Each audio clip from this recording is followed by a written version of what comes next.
everyone, and welcome to Castle Field in Anoka for CTN's coverage of the Section 7 4A baseball tournament. It's the semifinals in the consolation bracket as the number 7 seeded Cardinals look to continue their streak, but standing in front of them, the number 2 seeded Centennial Cougars coming off their first loss of the season and trying to keep this one on track and have a chance at tomorrow night's championship. Behind us, behind home plate, Joe Young, Howie Shapiro, excited and ready to see this game play out, Howie. A 2-0 loss for the Cardinals in the opening round of the tournament to Centennial. But they bounced back with back-to-back wins over Duluth East and Blaine, and another chance with the Cougars this afternoon. Yeah, the last time I had an opportunity to see this Cardinal squad was against Centennial in that 2-0 loss, and that was really a really fine played game by Coon Rapids. The one mistake by Velocity giving up that 2-run shot. Otherwise, really, he won that game with his pitching if they were able to score some runs. So here an opportunity to come back against Centennial, a different pitcher who they saw a little bit of in that loss, and see if they can get their bats going right away.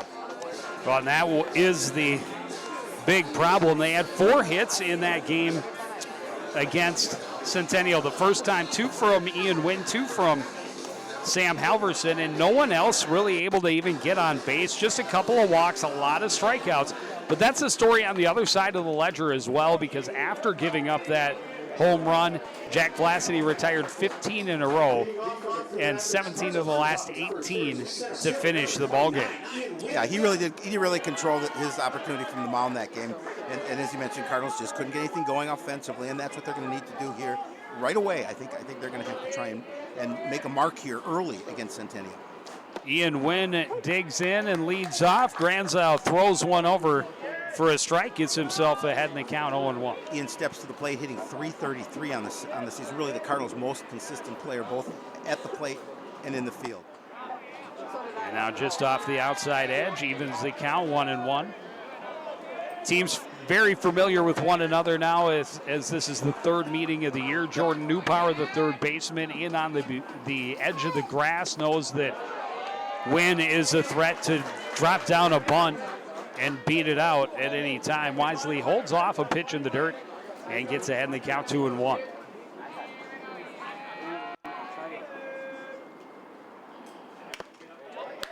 This one fouled, and it's 2-2. You know, we'll talk about it when Coon Rapids in the field, but the same for Centennial. Has to play solid defense, but I think you really need a solid effort from your starter here, Chase Granzow. It's an opportunity for them, as you mentioned, to get to the next round. Well, the next round is immediately following this contest. This one fouled off the plate into foul territory. It'll stay 2-2. 4 teams remaining in the tournament. 1 left undefeated in the double elimination tournament is Andover. They await the winner of tonight's 2nd contest. The winner of this game will play Forest Lake, as Granzow buzzes the inside edge with a fastball and gets Wynn looking for out number 1. But the winner of this game will face Forest Lake, and the winner of that game will play Andover tomorrow, needing to beat the Huskies twice to get the title and get themselves to the state tournament. It's a tough road for any of these teams coming in to face Andover. They've been really playing well this season. And we had an opportunity to do that Coon Rapids Andover game earlier in the year, where Andover won, I think it was 10-0, I believe. You might remember more than I, but. Fearing fouled off the first one, a little late on the outside pitch, and again. And now Granzow ahead in the count 0-2 after getting the strikeout on the leadoff hitter Wynn. Fearing hitting .244 as he steps to the plate. Plenty of baseball ahead for that young man. Another fastball on the outside edge, and Fearing again just a little bit behind and shooting it foul. That one just kind of a make contact and stay alive half swing. Yeah, yet he made solid contact with it and pushed it down that right field area. That one now in on the hands. Fearing gets a piece, and again, we'll see an 0-2 pitch from Chase Granzow. The last time the Cardinals faced Belton, the left-hander, very different approach here from Granzow. Yeah, that was a fun game to watch. Yes, it was. If you enjoy pitching, those two are on the money. This one grounded short, straight up with it across to Will Whalen for out number 2. Street with a solid play from the hole and short. Nice throw across. I'm going to bring up Sam Halverson. As I mentioned, 2 for 3 in the game against Centennial last Wednesday. Sam's watching his average go up a little bit, hitting 273 now. Well, and those numbers off the hub, I'm not sure how accurate, because the last couple of games, or 2 of the 3 playoff games at least, no numbers on the hub for those games. That's on Mossy. Halverson, another foul to start, and Granzow just throwing strikes. This one grounded to second. Rye, easy play over to Whalen, and a relatively quick top half of the first inning. We'll take a break. Centennial, its first chance at the dish. When we return, you're watching CTN's coverage of Section 7 4A baseball.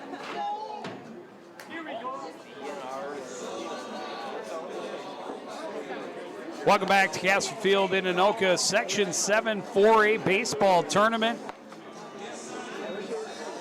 4 teams remain vying for a trip to the state tournament. Andover with the inside edge, being the last team left undefeated. Centennial on Saturday was trailing the Anoka Tornadoes into the 5th inning, but then put across 7 runs in that 5th inning and won the game 7-2. Andrew Racine will get the start for the Cardinals on the mound. And a fastball just missing up and in to Vinny Rye, the second baseman, leading off. Racine comes in with a 3-4 record and a 4.16 earned run average. Been the Cardinals' second starter here for a while. Well, and only 2 starters used to this point by the Cardinals. Andrew also started and got the win against Duluth East on Thursday. State to an 8-run lead in the top half of the first inning of that one. And the Cardinals held on for a 10-7 lead, or nice a 10-7 win. Able to find the inside edge at the knees. Vinny Rye to 2-1. Sorry, Joe. Vinny Rye, 414 in the leadoff spot for the Cougars. It's respectable. This one hit hard toward first, backhanded by Vlacity. He wins the race to the base for out number 1. Yeah, nice backhanded stab by Jack. Then he had to get on his horse to make sure he beat Rye to the bag.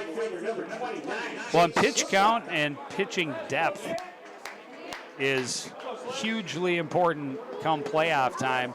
If one of these 2 teams wants to win the section and get to the state tournament, they need 4 wins in the next 2 days.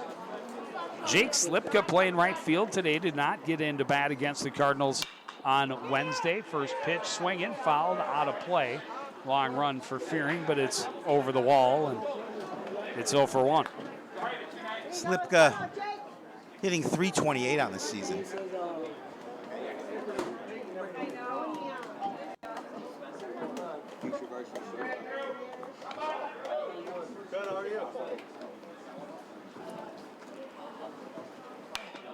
Off-speed pitch induces the pop-up in foul territory and out of play off the top of the Centennial dugout. It's 0-2.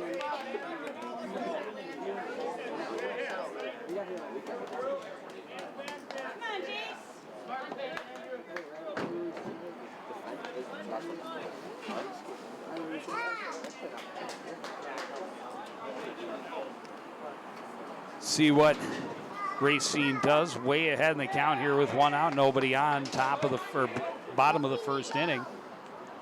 Well, definitely a great situation for him, Joe, with being ahead in the count 0-2, a 1 away. And he's got some pitches that he can play with a little bit, see if he can get him to chase something. That one maybe up out of the zone, another one fouled out of play. Slipka making contact with everything. It'll stay 0-2.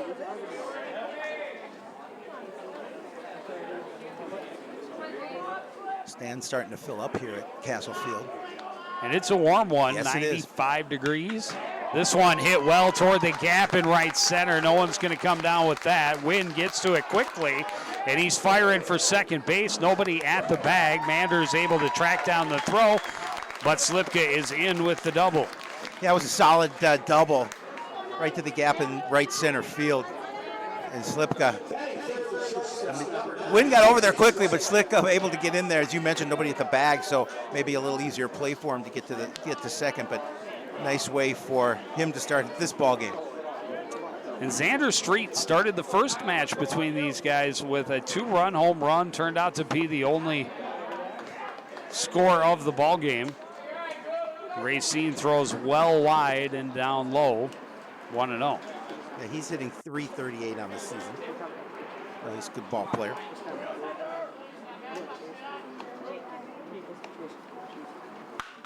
And this one hit well to left, not as well as the one we saw on Wednesday. And Sam Halverson there to make the catch for out number 2. That one on Wednesday, though, got up really high and only a 310 down the line to left in at Centennial Field.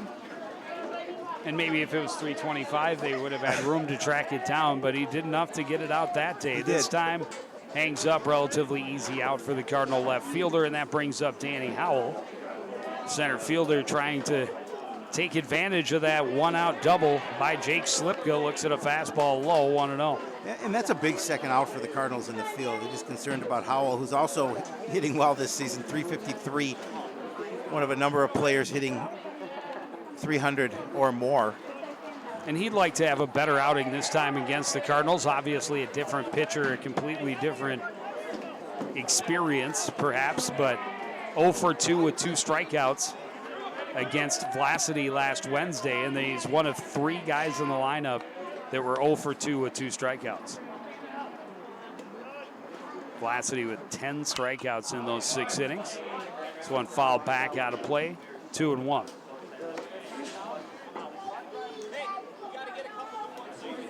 He's trying to do what he can to keep this inning alive.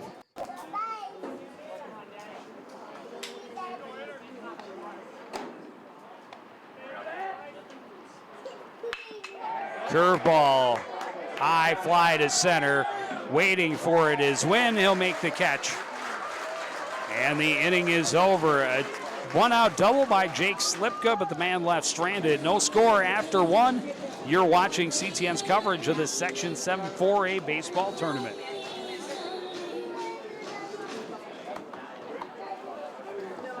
Back at Castle Field in Anoka, a scorcher of a Monday afternoon as the Cardinals and the Cougars meet, trying to keep their season alive. Winner of today's game will face Forest Lake immediately following this contest. And the winner of that game will move on to the championship round against undefeated Andover on Tuesday. No score as we start the top of the second inning. Mark Manders hitting cleanup for today's affair, has struggled a bit in the playoffs, would like to get something going. This one chopped. It might be a tough play for Granzow. Bobbled a bit. The throw is wide, and it pulls Whalen off the bag. Manders able to beat it out. Yeah, he didn't get what he wanted. Infield single. He didn't get what he wanted on it, but he got enough, Jones. It's, again, really a difficult play for Granzow to come off the mound and make a nice throw across the diamond. As you saw, it took Whelan off the bag. Looks like we've got a change in the lineup I had. We're going to see Jack Vlasidy batting second for the Cardinals. He's playing at first base today.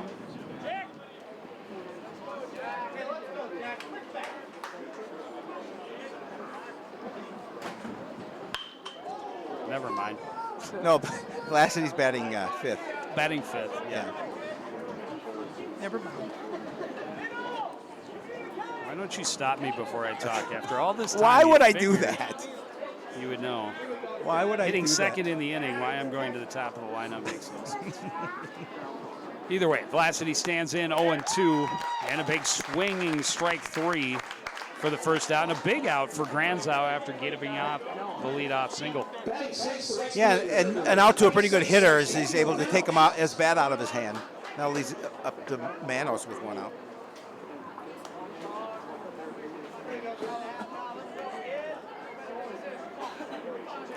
Antonio Manos, another of the Cardinals hitters that has had a little bit more struggle here in the offseason. Really, it's been an off year for Tone all year long, hitting-wise.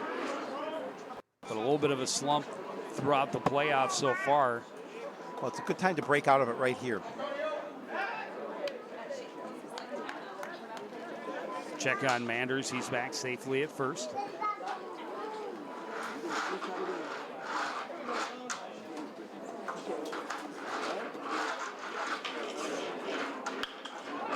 This one stroked into right. Not hit very hard, maybe in on the hands a little bit, but he fists it out into the right field grass and has himself a single. And again, the Cardinals now with something threatening a little bit here. Runners at first and second, just one away. And Patrick Wright, DH, hasn't had a ton of opportunity throughout the course of the regular season, a little bit more early in the year and struggled a bit. Has come up big as a DH here in the playoffs. He's hit well. He was 0 for 2 in the meeting against Centennial. Well, yeah, and he's coming up here in a big spot.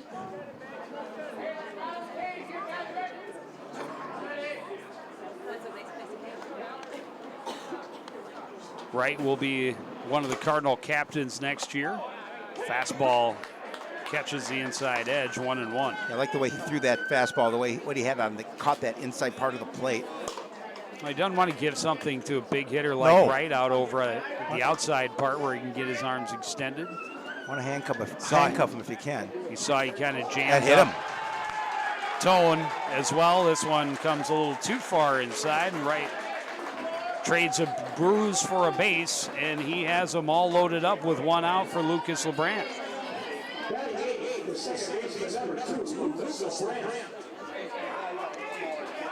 Lucas is... He's been hitting well. He's come on a little bit stronger at the end of the regular season and into these playoffs. Just when you want him to. Fastball high, 1-0.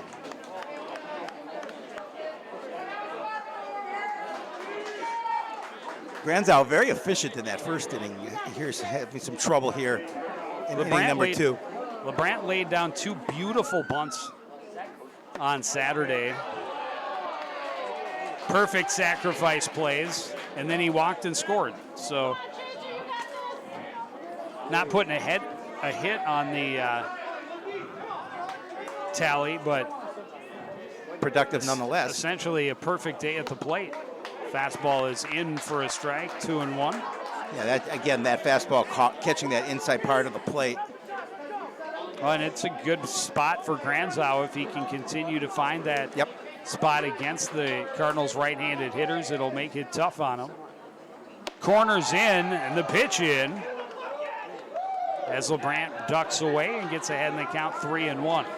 Well, now, if you're Granzow, you're a pitch away from walking in a run, and that's not what he wants to do in this situation. And he has to be careful with his pitch as well. New power and Whalen way in on the grass. And that is a called strike and gets the count full.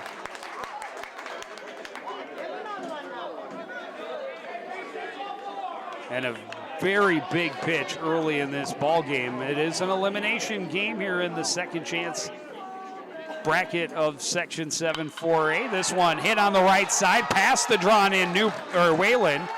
They are able to get the out with Vinny Rye coming way over, but it drives in the first run of the game as Manders comes home easily. This is a really solid play by Lucas, and the ball hit. The only opportunity that Centennial had to get the out was to go to first base, which would obviously score the run and move your runners up. Now Ricky Petroff in a big spot. Petroff with a couple of hits in the win against Duluth East. Also went 1 for 3 against Blaine. He looks at a fastball for a strike, 0-1. He's got 2 runners in scoring position. Wright not the fleetest of foot at second base. but a hit down the line to right or in either gap could have a chance to score 2. A little late on the fastball again on that outside edge, and foul to the backstop, 0-2. Yeah, and if you're the Cougars, you just don't want to let any more runs in here.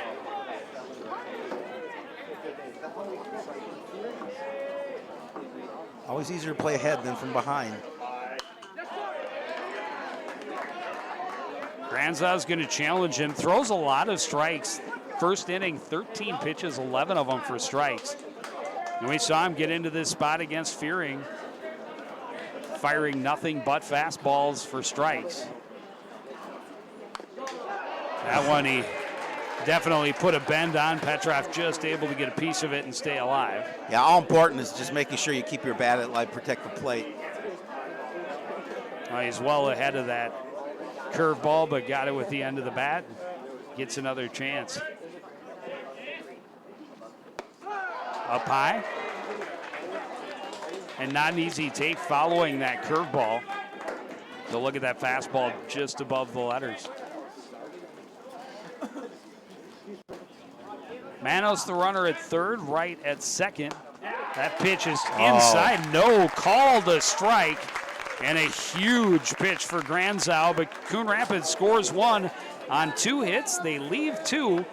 They lead 1-0 as we head to the bottom of the second on CTN.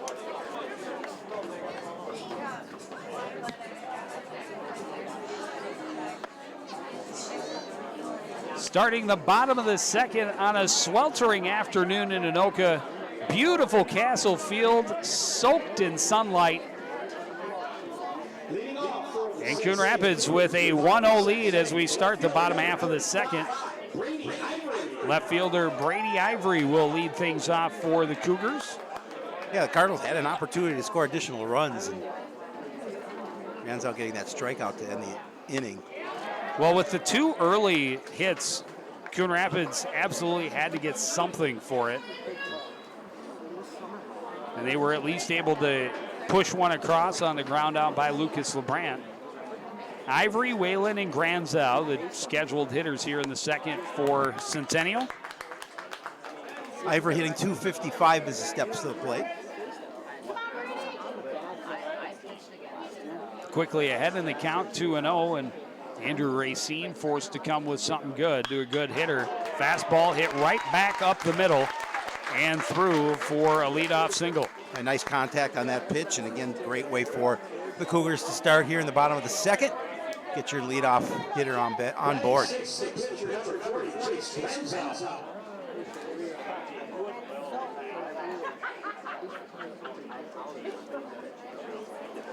Okay, so this time I'm not incorrect that we have a change in the lineup because Chase Granzau hitting in the number 6 spot. Had him scheduled at number 7. Yeah, I sent you that in a text earlier.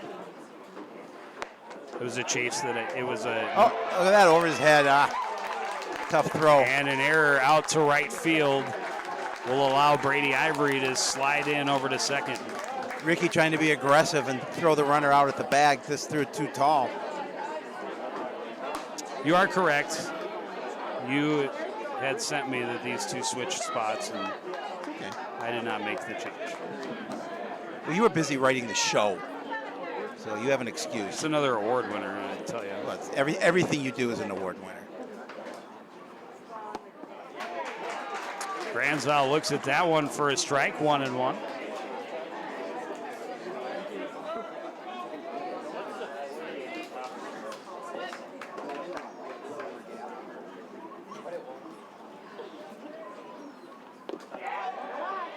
Good stop by Petrov on the curveball down and away, 2-1. Cougars. Plenty of foul territory here at Castle Field. Yeah, ball gets away from you, you're in trouble. Cougars trying to get that run back that they gave up in the top of the second. A runner at second base with nobody out. And Granzau way ahead of that off-speed pitch, 2-2.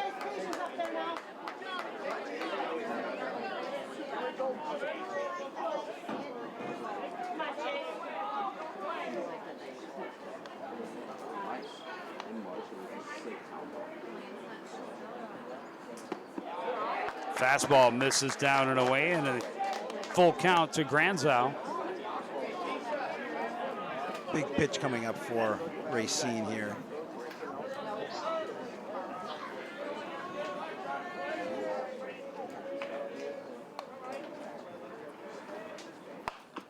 This one, slow roller back to Racine, bobbled a bit, but plenty of time to get the out over at first. But Ivory advances to third on the play. So productive out from the Centennial pitcher. And now the tying run just 90 feet away. Will Whalen, the first base minder, dig in, trying to even the score. Here you see Ivory standing at third. Whelan hitting 245. Fastball in for a strike, going one. Centennial hitting 291 as a team. They're just shade below that 300 mark as a squad.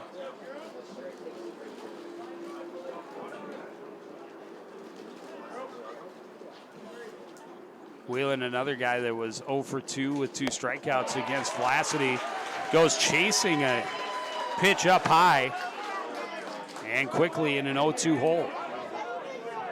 Strikeout would be big right here. Oh, it'd be huge. Always get that second out of the inning and see if you can leave that runner stranded at third. Well, we saw him baffle Granzow with the curve, but good idea. He chased one high. You go up there again, and Whalen able to put a bat on it and at least foul it off out of play.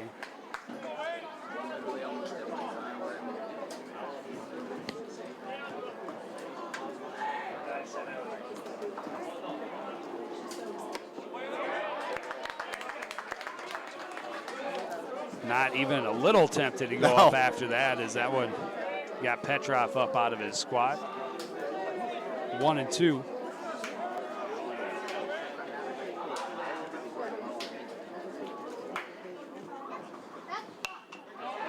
Fastball fouled, back and out of play.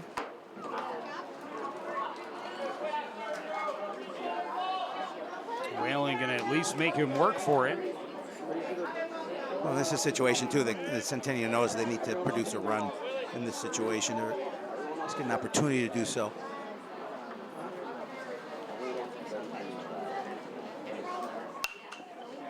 This one, again, fouled and out of play. And as we talked about, you know, pitch counts and pitching depth, so huge at this point in the tournament. It becomes a war of an attrition for your pitching staff. So really any 2-strike foul is a big thing for your guys to get at the plate. Just put that much pressure on your opponent's pitching staff, and that one in and hit him. That's a tough situation for Racine. You had him ahead in the count, and then you hit him with the baseball and put him over at first. Brendan Hemmer will be the designated hitter this afternoon. And he had one of the Cougars' 3 hits in the game on Hemmer's had 10 at-bats this season, Joe. 7 hits in his 10 at-bats, hitting .571, 4 singles, 2 doubles, 2 triples. How do you have 7 hits and 10 at-bats and not have a 700 batting average? That's what it says right here. Something about that just don't add up to me. Yeah, Called strike on the outside edge, starts Hemmer out 0-1. Unless the numbers are off here.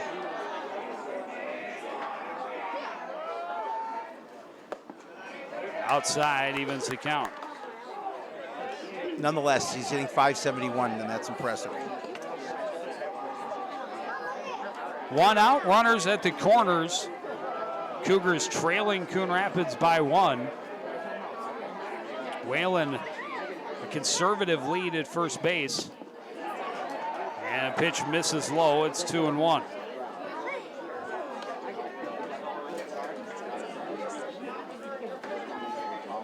Cardinals nursing that 1-run lead. Ivory started the inning with a single, right back through the middle, moved to second on an overthrow to the bag at first. Moved to third on the ground out by Granzow, then the hit batter. Makes it runners at the corners for Hemmer, and a big hook. And a good save by Petrov. All the way into the left-handed batter's box. Now you're in a tough situation here at 3-1. You surely don't want to load him up.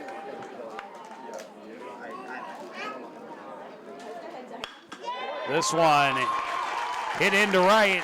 RBI single will bring Ivory home, even the score at 1 apiece. He did a nice job of turning on that pitch and putting it into right field.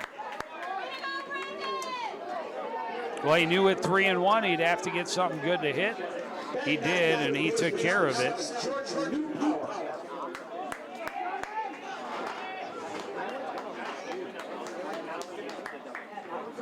So Jordan Newpower is hitting. He's so Hemmer is now DHing for. Apparently, I don't. He's DHing. So Brendan Hemmer is DHing for the catcher Kleba and not for Newpower, as we had originally been sent. Newpower will come up with 2 runners on, only 1 out. Look at a fastball for a strike. Well, now we're all the way through the order, so it shouldn't be no more surprises. No, let's hope not. Newpower hitting 174. A good situation for him to come through in a clutch if he can. Fastball right on the outside edge gets Racine ahead in the count 0-2. Coon Rapids scored a run in the top of the inning. Centennial answers here in the bottom half and trying to add to it, take their first lead of the game. 2 on and just 1 out. Jordan Newpower watches that one way wide, 1-2.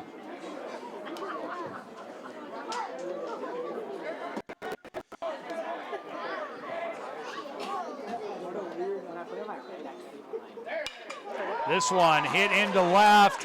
A diving catch by Halverson. Wow. And both runners will have to hustle back to their respective bases. You talk about a clutch play. Sam Halverson diving to his left, catching that ball on the line drive and just making a great, stellar defensive play.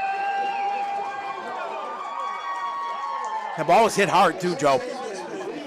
Well, and if that falls, there's a chance that Whalen rounds and goes home, especially since Halverson had to lay out for it. If he dives and doesn't make the catch, Whalen most likely gets home, and the Cougars take the lead. Back to the top of the order for Centennial. Vinny Rye looks at a curveball that drops down and in for ball 1. Rye, a ground ball to first base. Back in the first inning. Still has 2 runners on with 2 away now here in the bottom of the second. This one hit high, hooking into foul territory, wide of first. Vlacity is under it, comes back to make the catch and end the inning. So the Cougars get 1 but leave 2 stranded. We're tied 1-1 going to the 3rd inning on CTN.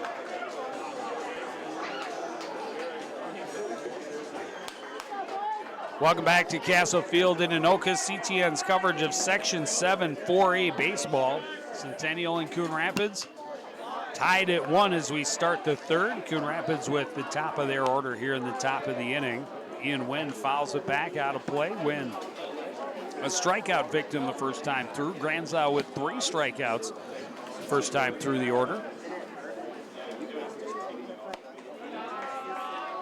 Well, Pitch with a lot of movement, but way outside. Centennial is similar to what Coon Rapids did, left some runners stranded, but able to get that one run to tie the game up at 1. Cardinals trying to get something going here in their top half of the 3rd. Fastball misses high and wide, 2-1.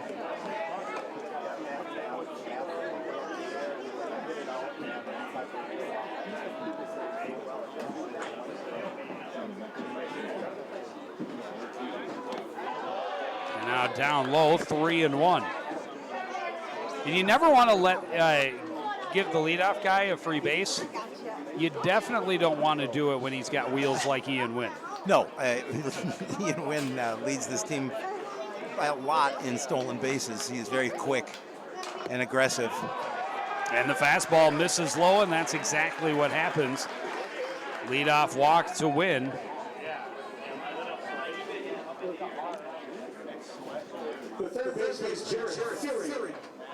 That'll bring up Jared Fearing with 1 out, nobody out.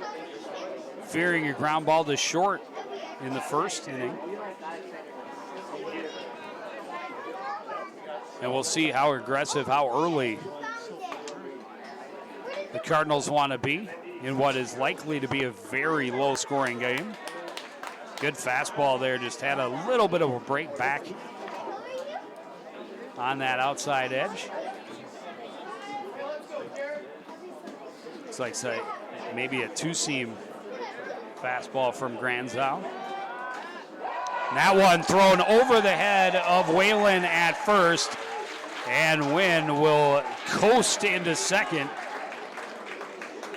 Well, Centennial knows, too, that Ian Wynn is a talented base runner, and they obviously want to keep him close. That time it came back and hurt him as the ball got away. We saw a similar situation in the top half, or at the bottom half of the second, where Petrov threw over the head of Vlasidy at first, and that error allowed the eventual run to move up 90 feet.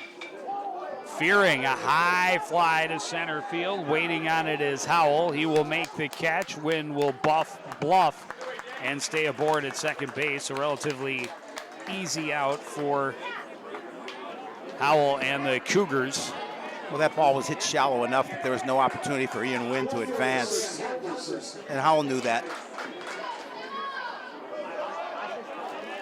First out of the inning.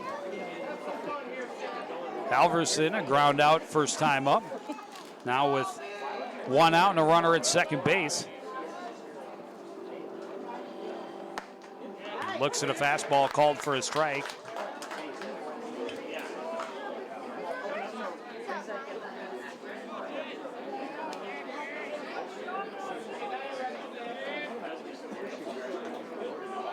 Good spot for Sam here. He's a pretty good hitter. With a pretty speedy runner on at second base. Granzow will step off and keep Wynn honest at second. No, Ian's doing a little dancing around on the base pass there. And well, he's never going to make it easy for the pitcher.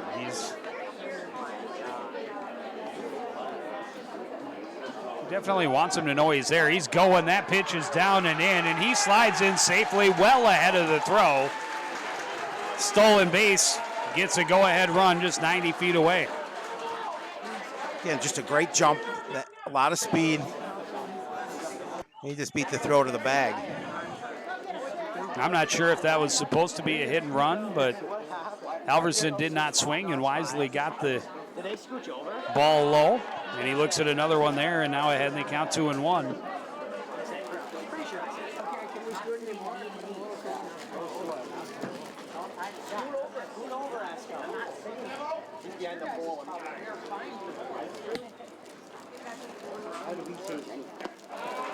Fastball outside and low, 3-1, and now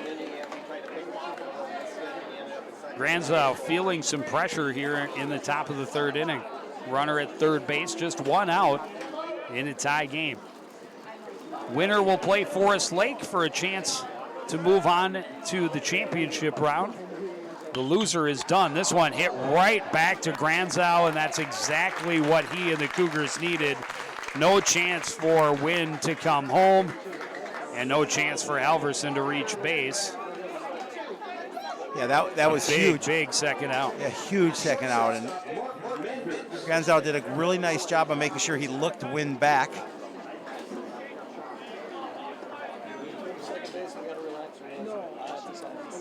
And now they're going to talk to Granzow. Yep. I think how he wants to pitch here to Manders, maybe. Well, Manders singled and scored last time. Yep.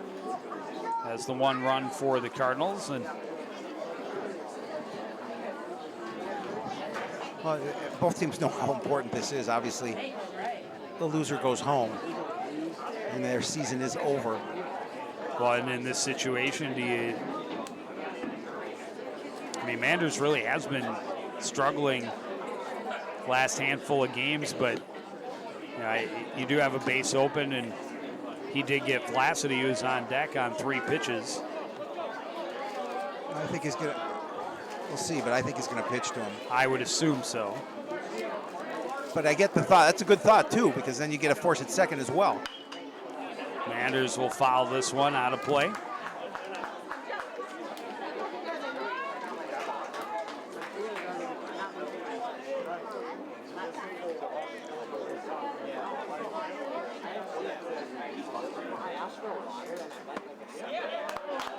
And he catches the outside corner. Granzow gets himself ahead in the count, 0-2.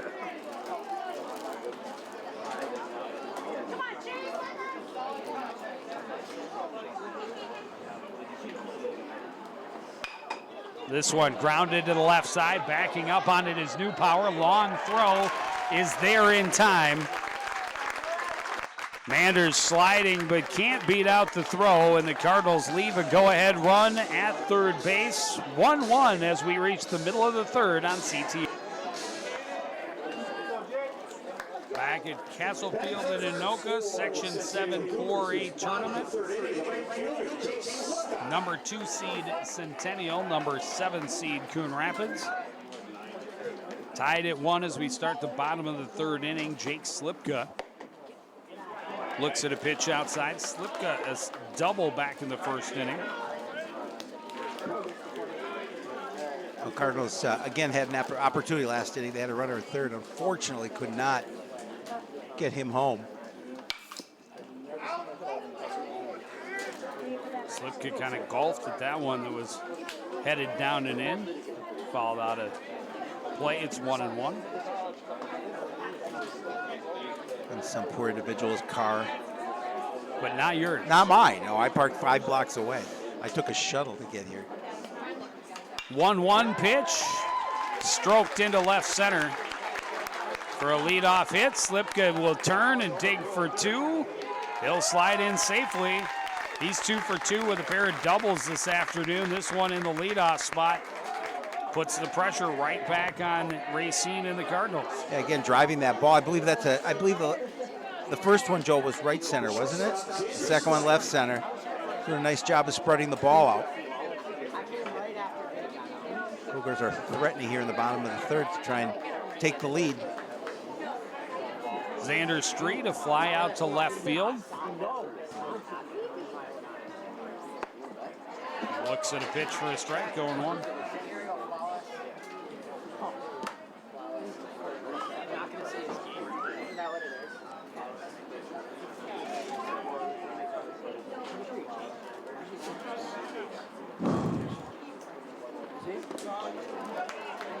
Curveball, and Petrov able to stop it up, 1-1. Again, Ricky, just making sure, as you talked about earlier, how much space between he and the backstop. Wants to just make sure he keeps that ball in front of him.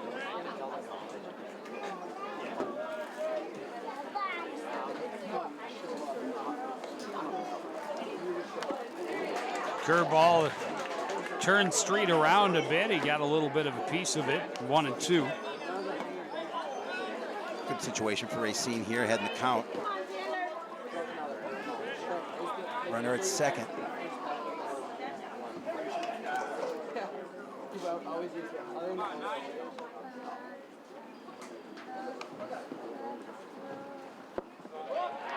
Fastball is down and away, 2-2. Slipka is well off base, and it's 2 pitches in a row that Petrov's looked like he wanted to throw, but neither middle infielder really covering the bag.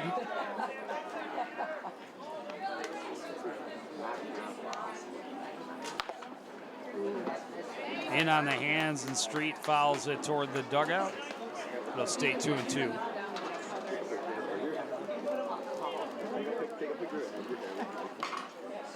They're trying to keep that ball on the inside of the plate.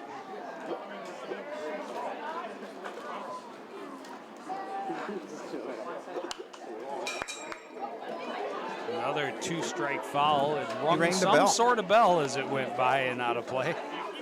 He gets a QP bear. Ring the bell, get a Cupid bear.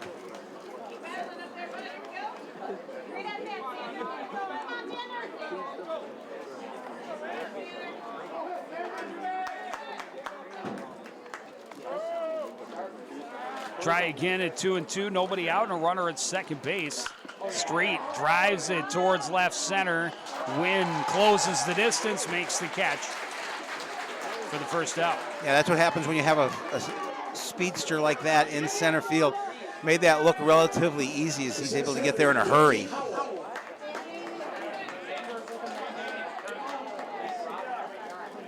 Keeps Slipka at second. First out of the inning for the Cougars. It'll bring up Danny Howell. Also a fly out to center field his first time up.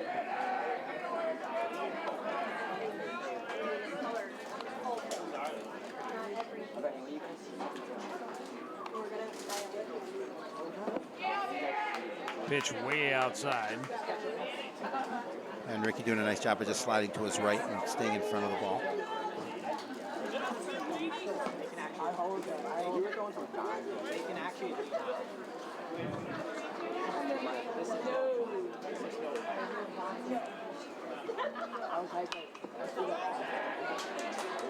Howell fouls it to the screen.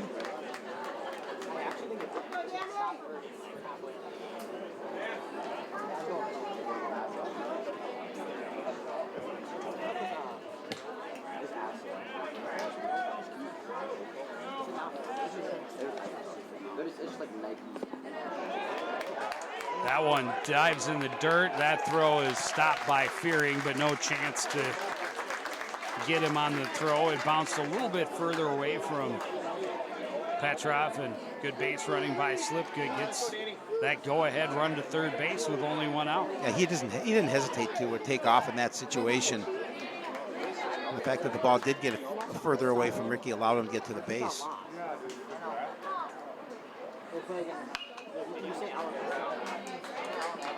Howell fouls it almost straight back. It's 2-2.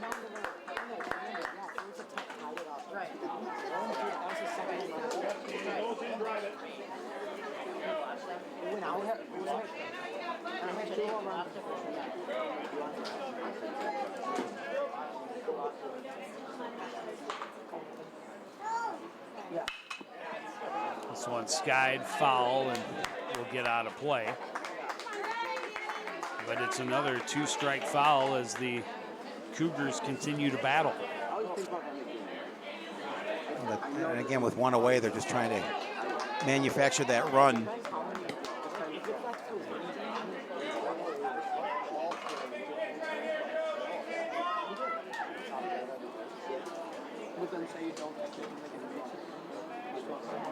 Two-two pitch again, up and in, and a full count. Again, just making sure he backed off from that pitch.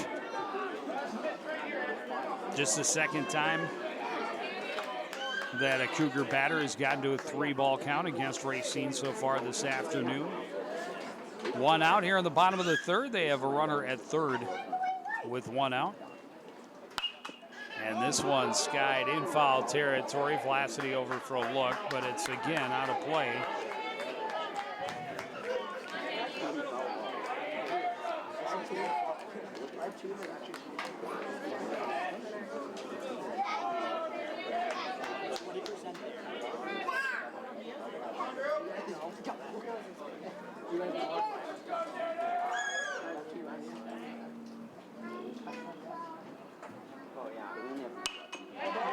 Fastball again, fouled out of play.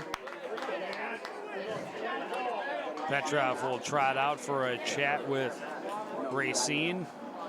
Our umpire needs more baseballs as well. Yeah, absolutely.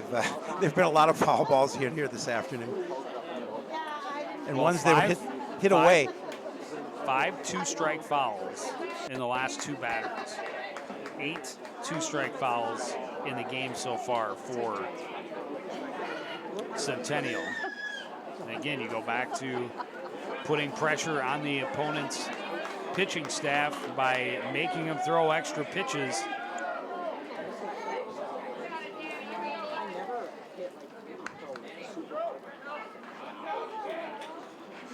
Racine, the 3-2 pitch, way outside, and that's his first walk of the ball game. Puts runners at the corners, still only one out here in the inning. Well, the Cardinals defensively would love to induce a ground ball here, see if they can turn a pair. But brings up Brady Ivory. Ivory with a single right back through the box. First time up, he comes up with runners at the corners, only one out. Tied at one here in the bottom of the third.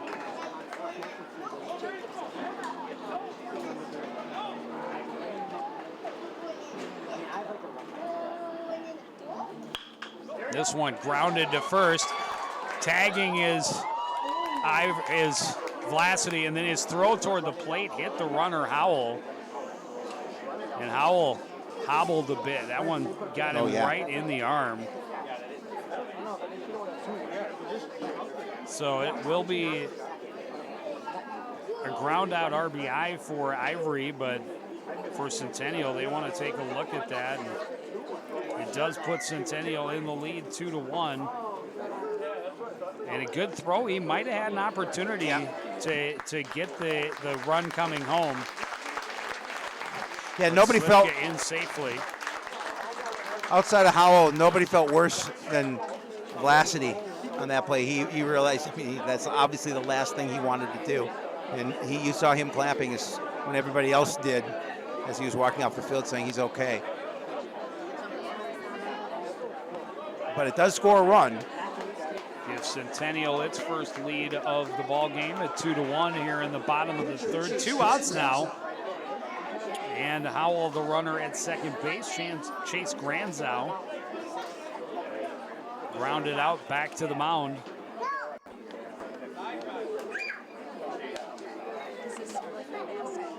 Now wants to get a hit, see if he can help himself by extending his own lead.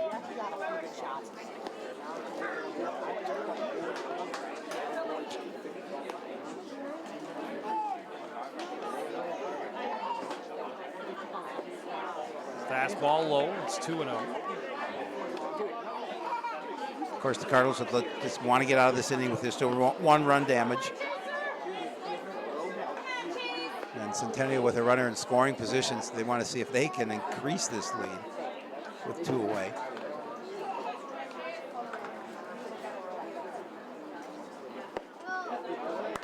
Fastball misses outside, and quickly 3-0 to the pitcher, Granzow.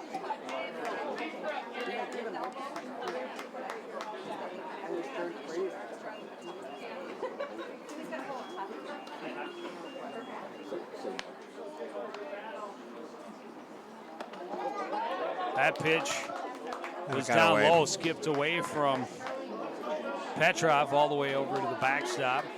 It was ball 4, but Howell will move over to third on the wild pitch.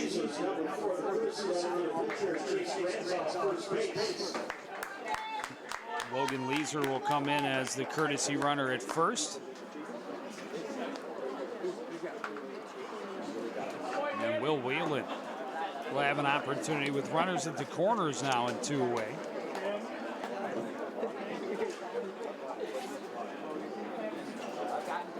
Yeah, Mossy's taking his trip to the mound to talk to Racine and the boys.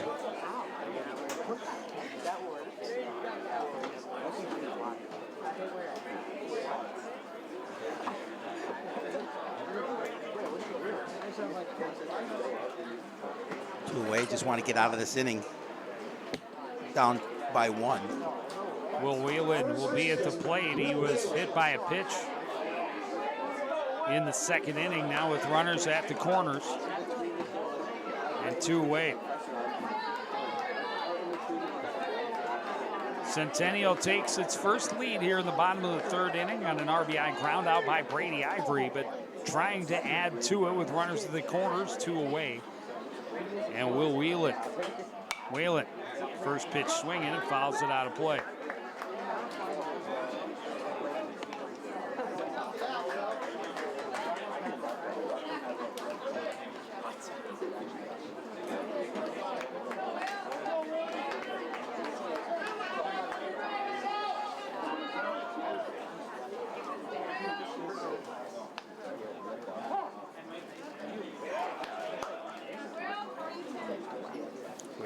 drawing time and backing out.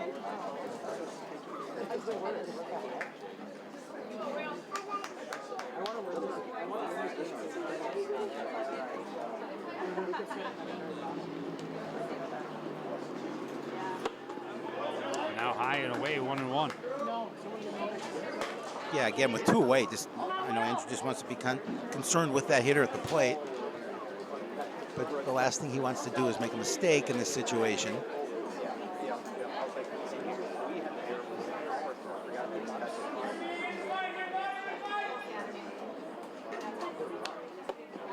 One pitch, swung on and missed. Yeah, that was a nice pitch. And now he's in a situation where he's ahead of the count. Good opportunity for Racine.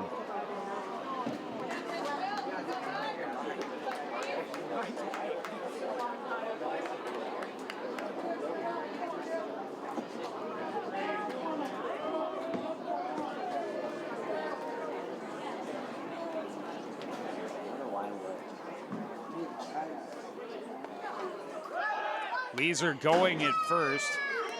Whalen out on his toes to protect him with a foul to the backstop. Well, it's a good opportunity for Whalen again, just getting a piece of that ball.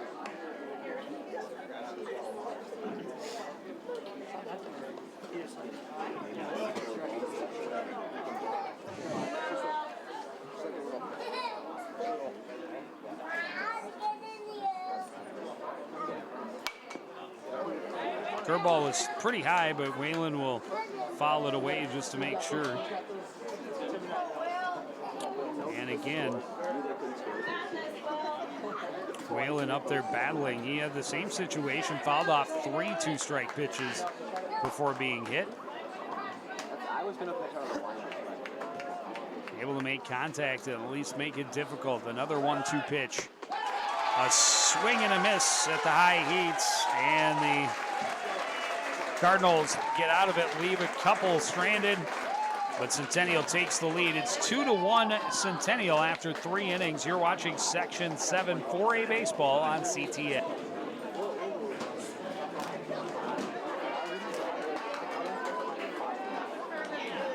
First baseman Jack Vlacity will lead things off for the Cardinals here in the top of the 4th inning. Cardinals trailing the Centennial Cougars 2-1. In this Section 7 elimination game, the winner will face Forest Lake immediately following today's game. Winner of that moves on to the championship round to face still undefeated Andover. They would need a doubleheader win to get to state. This one grounded hard but foul. Yeah, the path is definitely not easy for either one of these 2 teams. Well, the later you can get loss number 1, the better. Correct. For Coon Rapids, they took loss number 1 in the first round of these very same Cougars. The Cougars lost their second round game to Forest Lake. The Rangers didn't give up a run in their first 2 games of the tournament, both 5-0 wins, but then came up short. Yeah, they've had 4-3 loss to Andover on Saturday.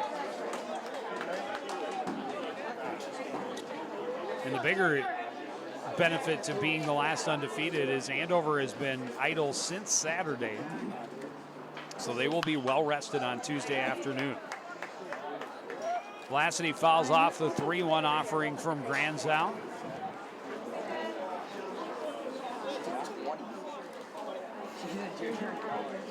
Granzow able to get Vlacity swinging first time up.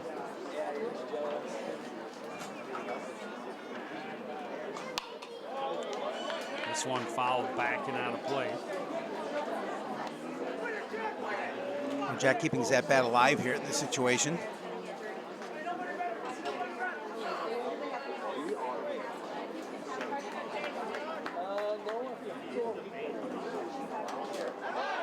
Fastball way down in the dirt.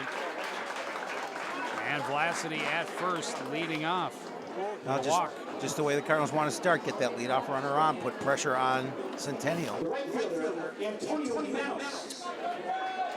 Manos with a single in his first at bat, left stranded at third came in the second inning when the Cardinals scored their lone run of the ball game thus far. Big hole on the right side of the infield with Whalen holding Vlasidy at first. Granzow able to fire one across low on the outside edge to get himself ahead in the count 0-1.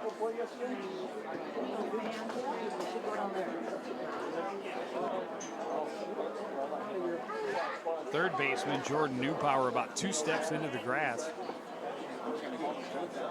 He's looking to see, make sure protect against the bunt situation.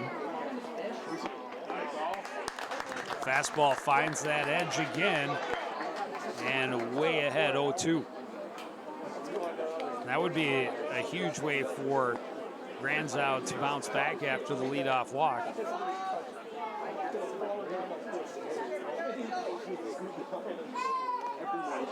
Down to the dirt, good stop behind the plate by Kleba.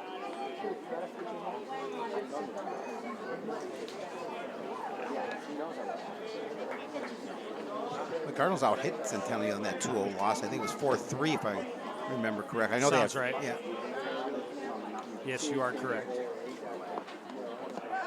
Big sweeping curveball, but doesn't get through the zone, and Manos not tempted. Count is even at 2-2. Nobody out. Jack Vlasidy, the runner at first base for the Cardinals. They trail Centennial 2-1 here in the fourth. One misses low, and it's a full count. Tough one to take. Didn't miss by much.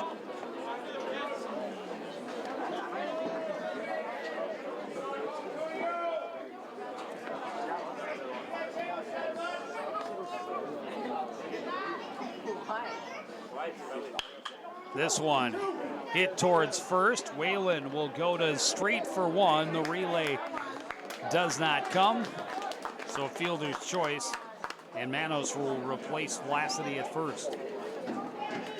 They get the lead runner. That's all important. First out of the inning, and it erases that opportunity at second.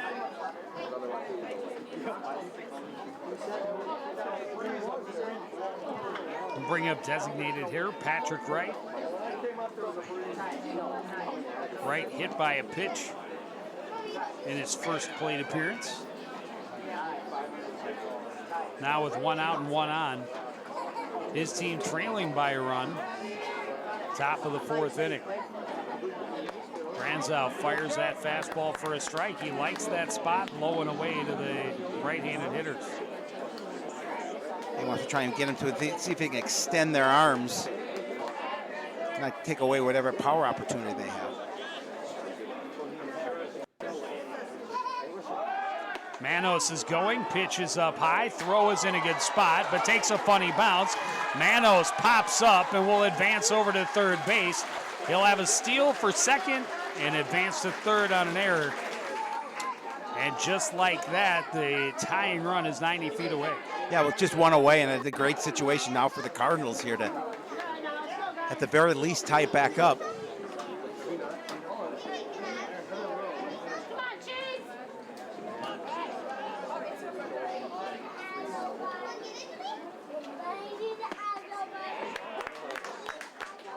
That one clips the corner again, and Granzow right back in control, 1-2. A second out here at the plate would be huge for the Cougars.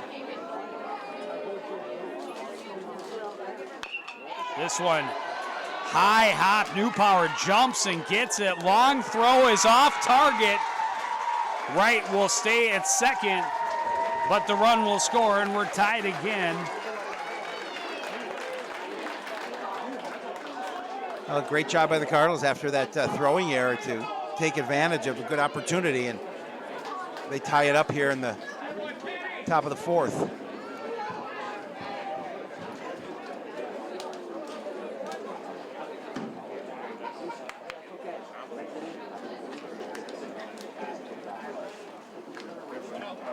So Logan Ness is going to come in and take the spot on the bases for Wright. Lucas LeBrant at the plate. RBI single for Wright. Has us even, and Ness, the runner at first base, with one away, and LeBrant at the plate. LeBrant drove in a run with a ground out in the first. Looks at a pitch in the dirt, skips away from Kleba, and Ness didn't see it and stays at first base. Well, the Cardinal faithful sure did, as they voiced their displeasure with not being able to take that base. Ness, just a freshman, joined the team late in the regular season. Does have some speed on the bases, which is why you would put him in this spot. This one hit well down the right field line. Long run for Slipka, is able to make the catch right near the line for out number 2. Ball hung up and allowing Slipka to come over and make that catch. At first, coming off the bat, I thought maybe it was going to find the green, but it held up there. That'll bring up Ricky Petrov, Cardinal catcher. Caught looking at the plate back in the second inning. Now with a runner at first, 2 away. Grasnow, 3 strikeouts first time through the order, has not struck out a Cardinal the second time through, as he has struggled a little bit and had to use a few more pitches as the game has wore on.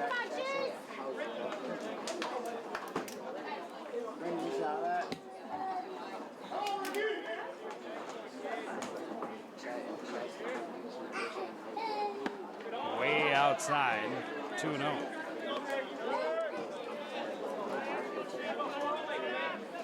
Heat is definitely going to play a factor in fatigue levels for the pitchers. 95 degrees and plenty humid out there. The wind is almost non-existent. It was a little breezy earlier in the day, but not a lot of movement in the flag out in center field. 2-0 pitch is up high, 3-0. Now in a situation, too, is Kleba's going to go walk to the mound and talk to Granzow. Well, you're in a tough spot. Now you have to throw something good to a good hitter. Yep. A power hitter who could be green lighted with the situation with 2 outs. If you don't retire him, you're back to the top of the order, and it's a whole different type of problem. Really haven't seen any movement in the Cougar bullpen. I did see a little in the Cardinals. They had a guy warming up a little bit in the last inning.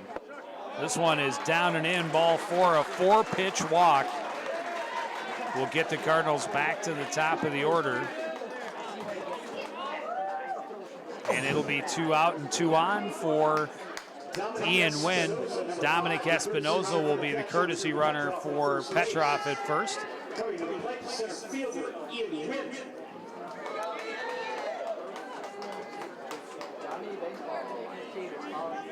And we're going to have an official visit from the manager to talk about what we do here. With 2 outs, that's going to be it for Granzow. We'll step away as they fire up the bullpen. Cardinals and Cougars tied at 2 in the top of the 4th inning. You're watching Section 7 4A baseball on CTN.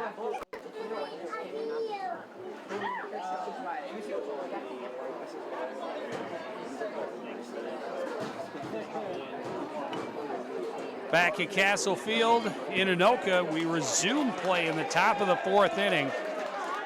Hunter Belting, the new pitcher for Centennial, comes in with 2 outs and runners at first and second, a tie ball game at 2-2.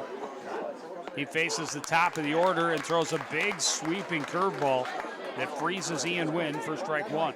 Yeah, we saw Belting against the Cardinals the first time, and they opened the section, and they were stymied by him. Fastball blown past a swinging Wynn, and it's 0-2. And I'm sure as much as the Cardinals don't want to see Belting on the mound, the Cougars probably didn't want to see him on the mound in this contest either. I would think not, because he probably would have been the starter if they get past. And we'll see how long he pitches in this afternoon's contest. It's obviously a must-win game. Yep. Winner is done. Winner moves on to face Forest Lake, and the loser is done. Wins foul down the line and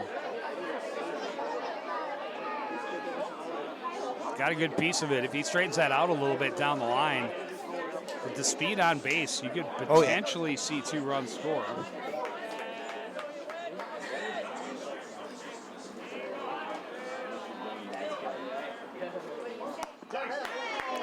Lays off that pitch just off the outside edge. It's 1-2. Tough pitch to take. Yeah, you can hear the groans 2 strikes. from the Centennial side.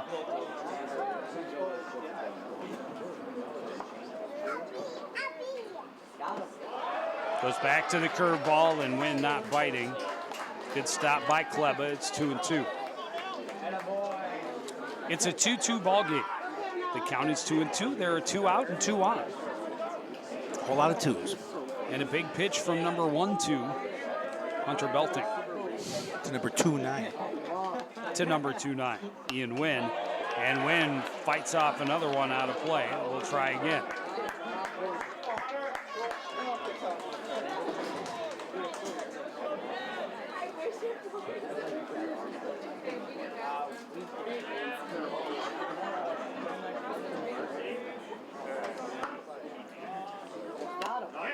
Got just a piece of that, and he'll stay alive. That Nice job getting just a little contact with the ball to keep his at bat.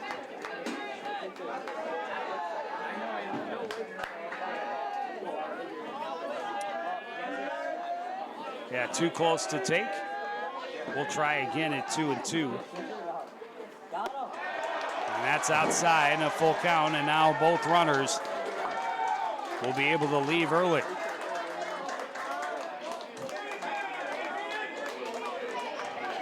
Big pitch coming up from Belting. As we talked about, too, a really good hitter. This one foul down the third base line. Again, making good contact. This will be the 10th pitch of the at-bat for Hunter Belting.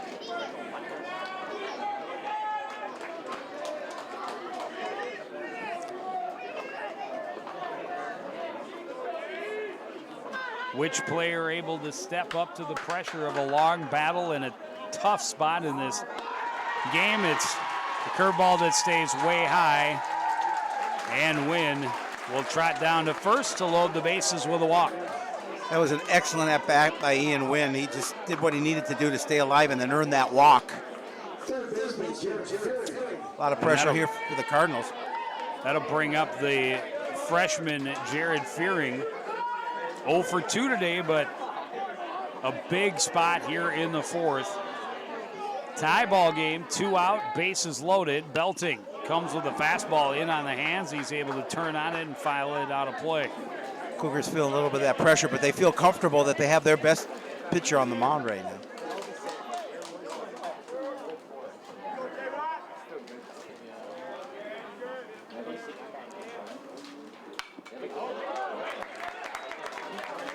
Another one fouled back by Fearing.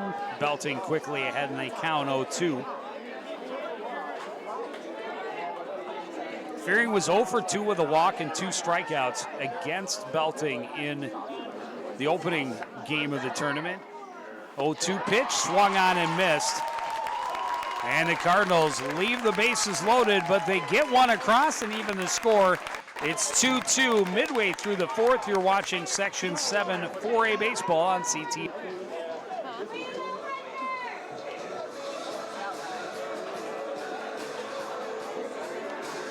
Back at Castle Field on a hot, steamy afternoon with the Cardinals and the Cougars trying to stay alive so that they can face Forest Lake immediately following this game. Really, the story of this game, Joe, has been stranded base runners by both teams. There have been a few. 2 left on in each of the last 2 innings for Centennial. Coon Rapids left 3 on in the top of this 4th inning. Hemmer, an RBI single in his first at bat.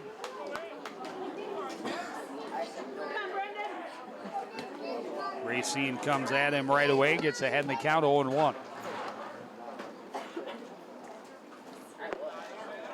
Now down and away, 1-1.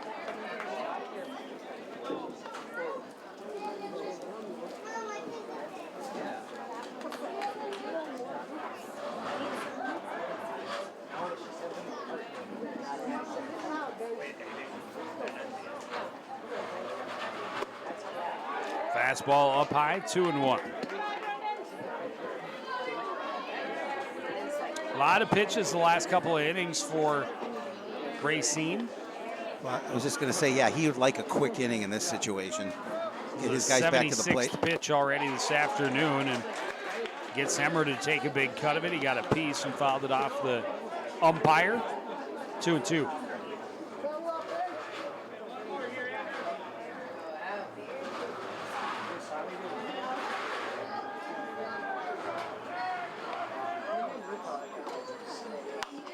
Curveball popped up, will get out of play. And it's headed for Shapiro's car. Nah, it's got a ways to go for that. It's catching a train. I caught a bus. Transfers at 3rd Street. Pops right out the door, right off the windshield. You're covered, right? I hope so. 2-2 pitch again from Racine to Hemmer. And another foul ball.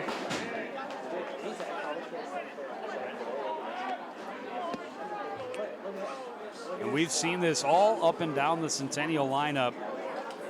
They're going to make the pitcher work.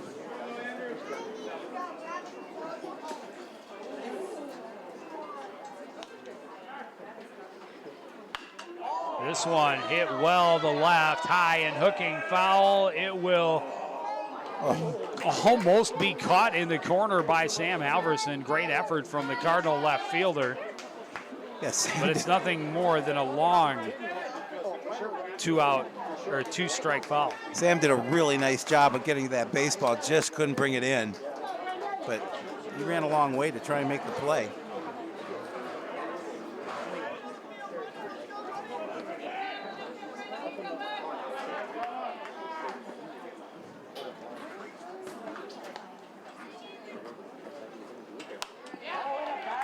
And another one. Next one will be the 5th time that Andrew Racine has thrown a 2-2 pitch in this at bat.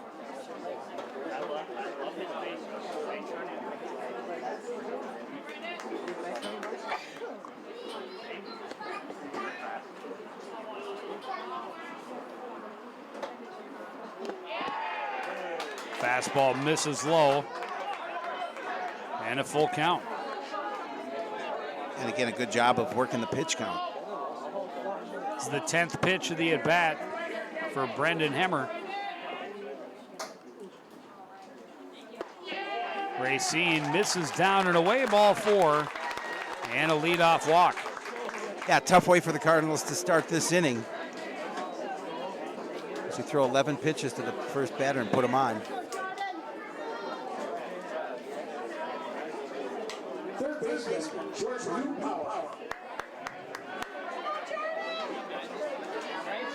That'll bring up Jordan Newpower.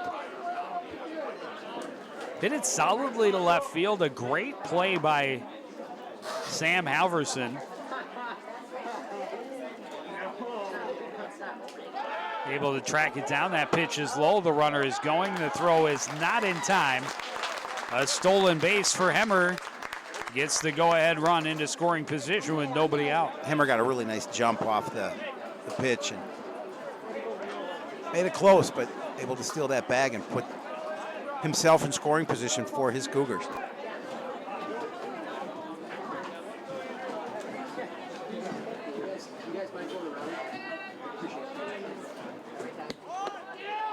Outside.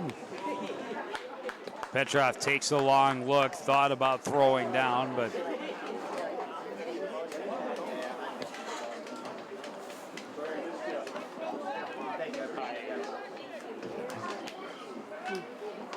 2-2 ball game here in the bottom of the fourth inning. Centennial with a runner at second, nobody out.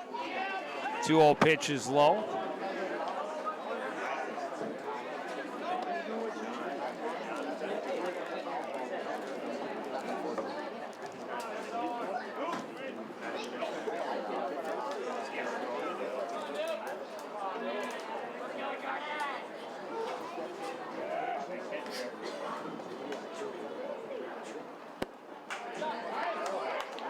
Fastball is low, a 4-pitch walk to Newpower.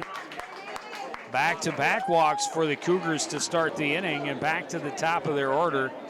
And out comes Coach Mossy. This could be the end of the afternoon for Andrew Racine. I believe I saw Manders warming up earlier. If they make the change, let's see if that's who they go to. Well, no one came out of the dugout with him. That is going to be it for Andrew Racine. He'll leave after 3+ innings. And Zach White will come in relief, inheriting those 2 runners. Nobody out. We'll take a break as he warms up and be back with more of the 4th inning from Castle Field after this on CTN.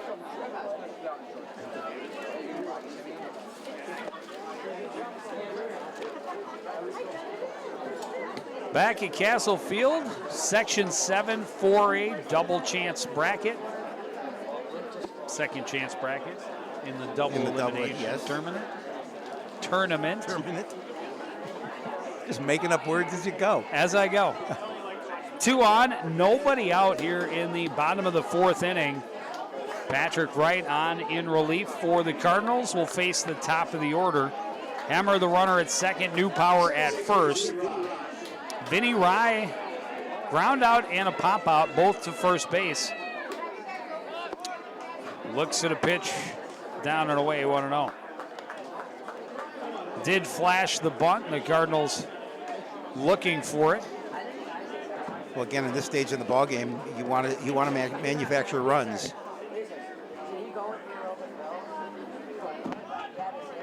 Offered and couldn't get the bat on it for the bunt. It's 1-1.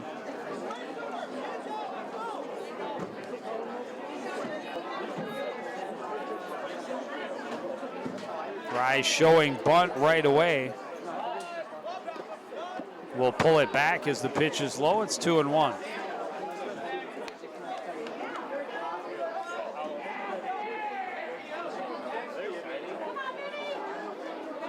Tough situation for Zach White, as you mentioned, inheriting a couple of base runners with nobody out. An all-important opportunity for him. That one down and in, skips away from Petrov all the way to the backstop. Both runners will advance. On the wild pitch, now 2 in scoring position with nobody out here in the 4th, and a good hitter who's way ahead in the count, 3-1. Yeah, again, in this situation, you don't want to give him anything that he can drive, but you also don't want to give up the free pass. This one grounded right side, bounces out of the hand of Vlacity, and runners stayed still because they thought he had it. So nobody scores it, but it loads the bases with nobody out. And that was just a hard hit ball that Vlacity got a glove on, and then it popped out. Ruled an error on the Cardinals' first baseman, and now bases loaded. Nobody out, and up comes Jake Slipka. He's 2 for 2 with a pair of doubles and a run scored. First pitch hit hard to right. On his horse is Manos. He's able to make the catch. Lead 2 runners are going to tag. They will both advance. A sacrifice fly by Slipka gives Centennial a 3-2 lead. Yeah, and he gave that ball a ride, did what he had to do to bring home a run. The Manos had to go back and make sure he made that catch.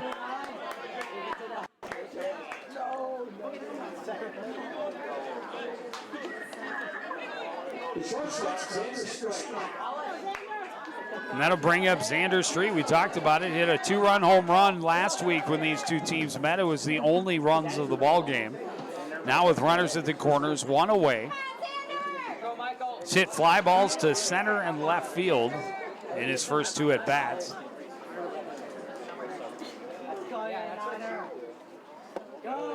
Pitch is low, 1-0.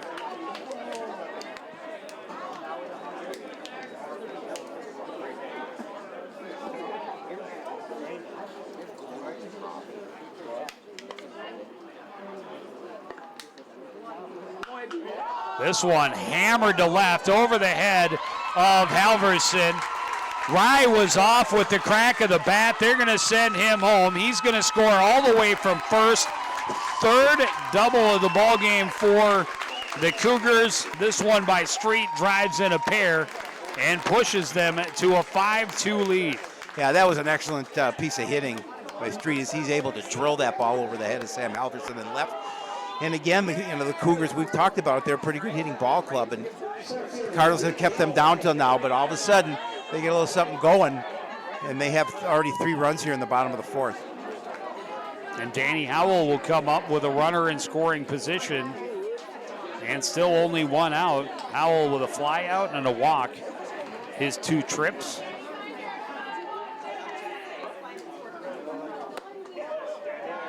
Curveball stays inside, 1-0.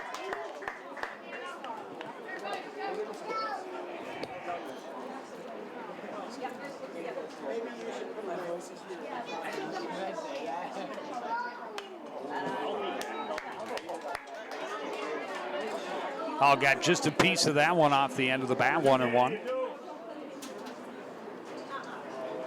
But the Cardinals, who have been starved for offense all season long, early on, scrapping out a couple of runs, but not a team that's built to come back from big deficits. This one hit softly just over the head of Vlacity at first.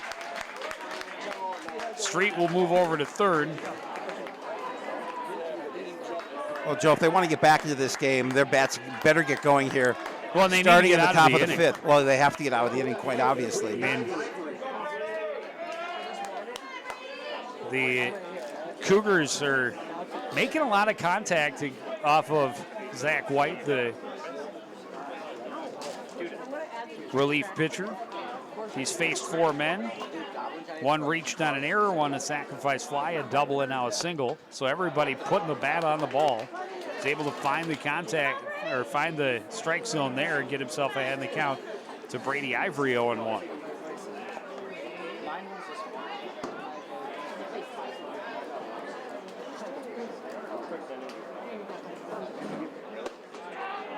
Fastball is up high, 1-1.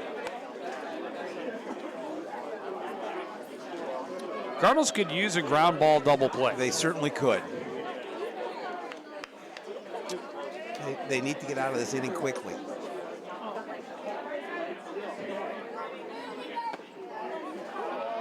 One catches the outside edge, 1-2.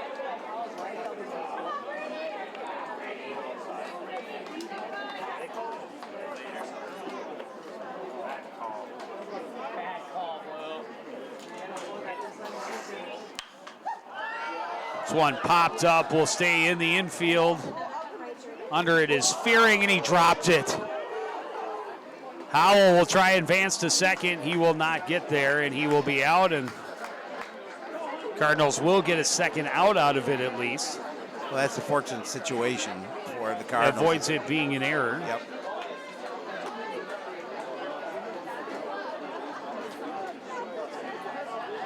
And the all-important second out of the inning, too. Now you're in the situation, you just concentrate on the batter at the plate, get that out, and get back to the plate.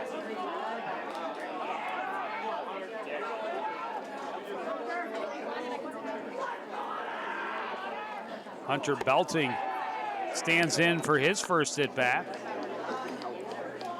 Plays Granzo on the field and in the lineup. Belting hitting a $111 as he steps to the plate. Fastball upstairs makes it 2-0.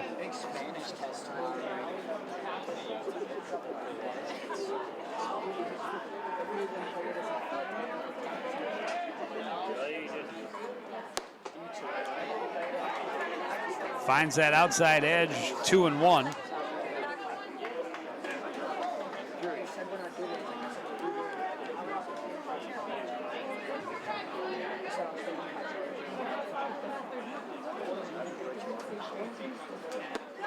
Way up high, it bounces out of the glove of Petrov, but neither runner able to try and advance. 3-1 though, the count to Belting, and White in danger of walking the bases full once again.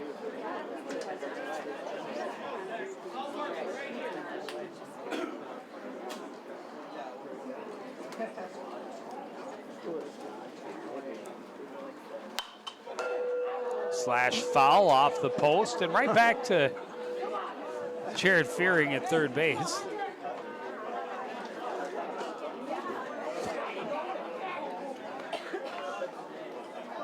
Be a full count now.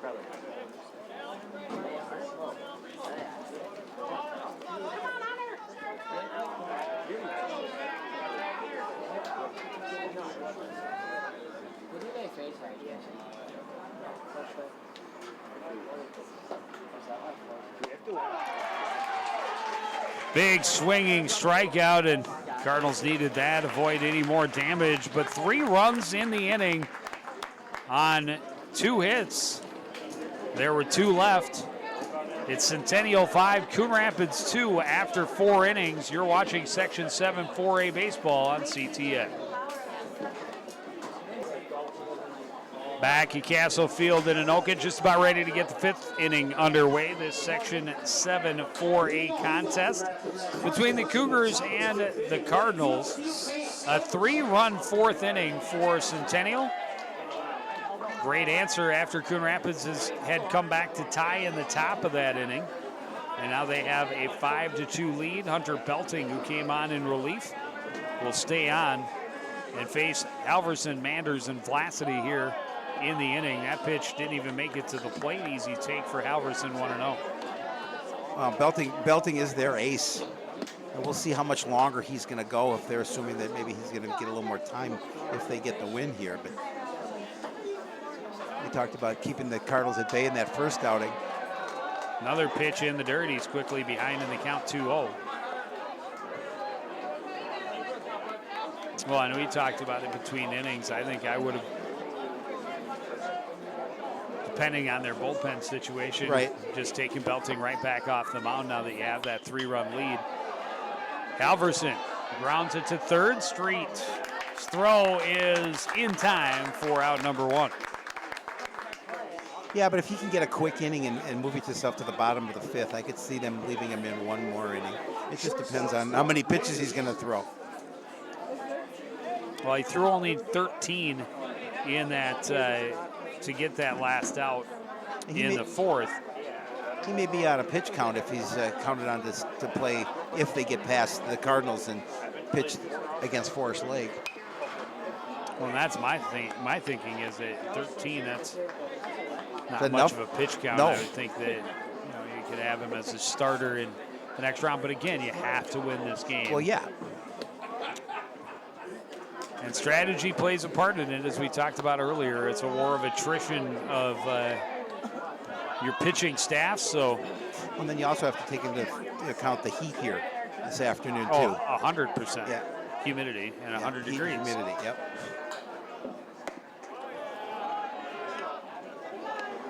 Outside, 2-1. Manders singled and scored back in the 2nd inning.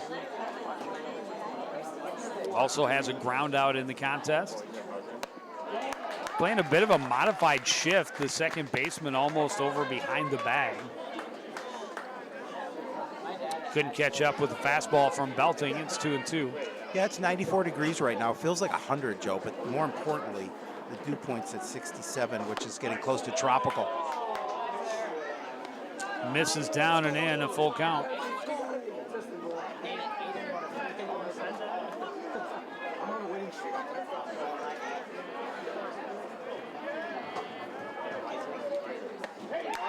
Swung on and missed. Second strikeout for Belting in just 4 batters. And that'll bring up Jack Vlacity. Well, it will be interesting to see who throws the next inning for the Cougars if Belton gets out of this one relatively quickly. Just misses off the outside edge, 1-0.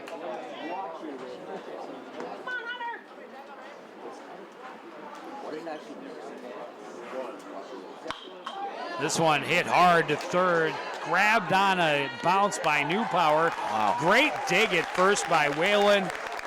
And it was a relatively quick top half of the fifth for Centennial. They're back at the plate with a 3-run lead when we return on CTN.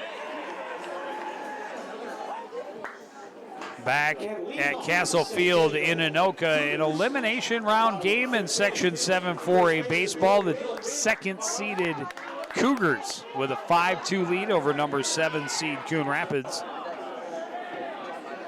Big 3-run inning for Centennial in the fourth has helped them establish this lead. Will Whalen, the first baseman, the only one not to hit in that fourth inning for Centennial. Now, too, and just as importantly, they had a relatively quick inning in the top, out in the field in the top of the fifth to get right back to the plate after taking that 3-run lead.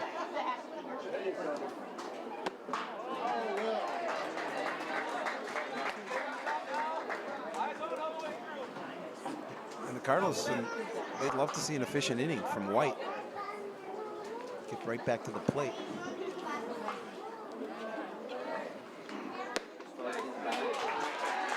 No one catches the corner and gets White ahead, and they count 1-2.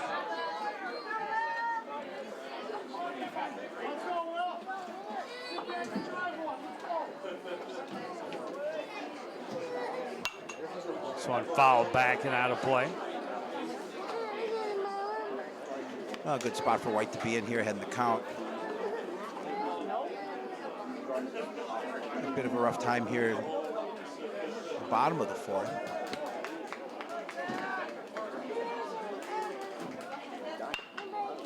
This one grounded foul in front of first base.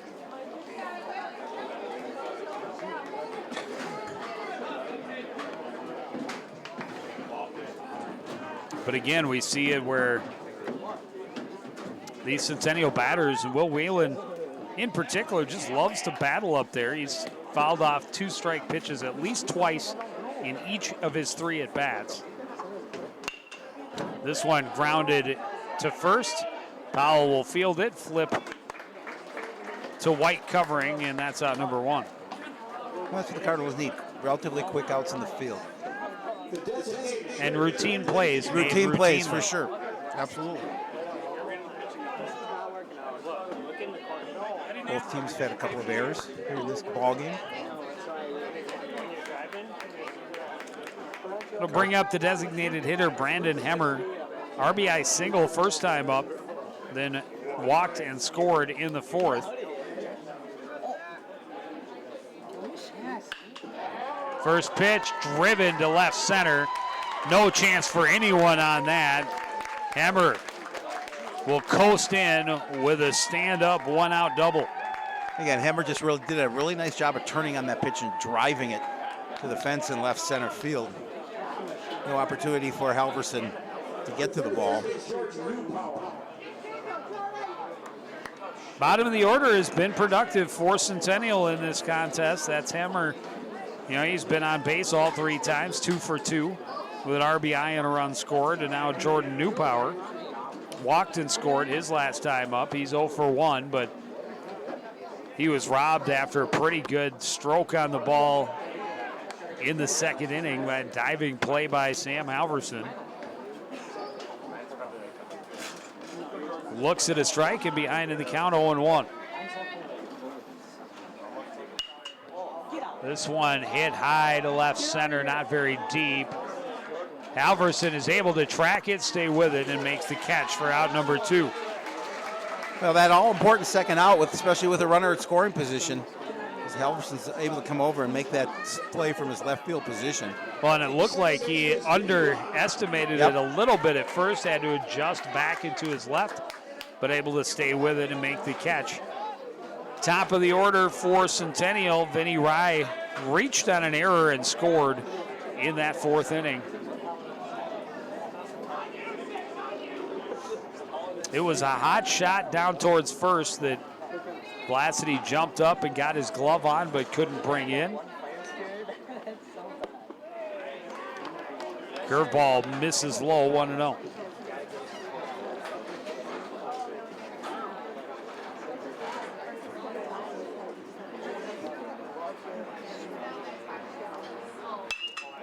This one hit well to center. Wynn ranges to his right, makes the catch for out number 3. So a one-out double, but the runner left stranded. We go to the 6th. It's Centennial 5, Coon Rapids 2. You're watching CTN's coverage of Section 7 4A baseball.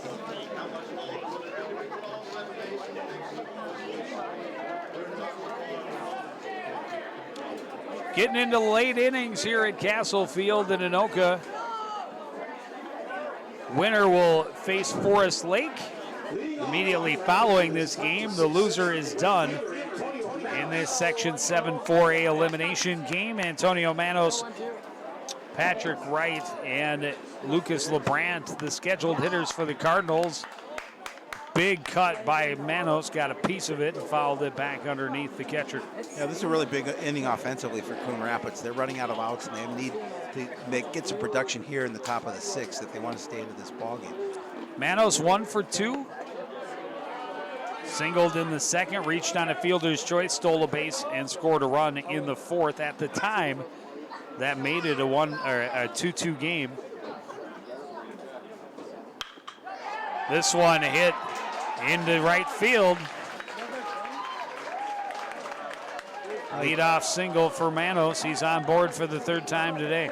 Can't ask for much better than that. Gets an opportunity, gets a base hit. The 4th of the game for the Cardinals, and gets Coon Rapids something going here in the top of the 6th. Patrick Wright has also been on base both times. Hit by a pitch in the 2nd. Drove in a run with an infield single in the 4th. Just a hot shot fielded back behind the 3rd base bag. This one popped up and will get out of play. But it was in such a spot that Jordan Newpower just really, even with a good throw, it would have had a real tough time to get right at first, and then the throw went wide as well. And the Cardinals have to be careful when they are on base because Newpower is dangerous. He had a couple of different times in the first meeting got runners off at first base. Fastball misses high to right. It's 2-1.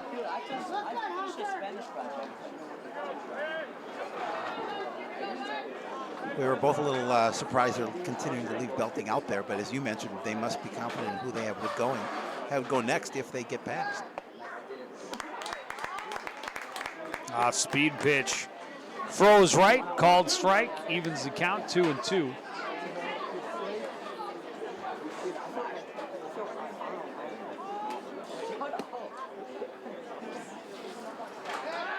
And there's a look over to Manos. He's able to get back in time. Yeah, he's got a really nice move, as we saw.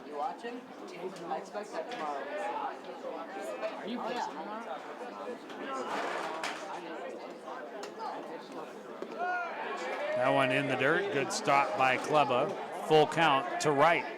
But I don't know how many pitches he can throw and be available tomorrow if they are able to make it past Forest Lake. Right.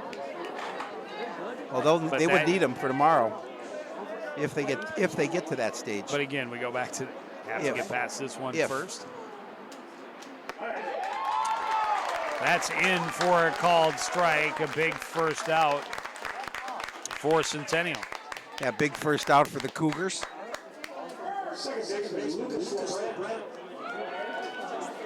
Bring up Lucas LeBrant, 0 for 2, but he did drive in a run first time up.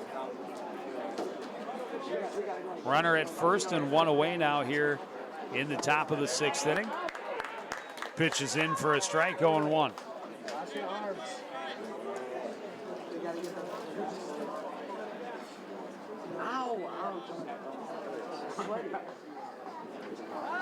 They'll check on Manos, and he's back again.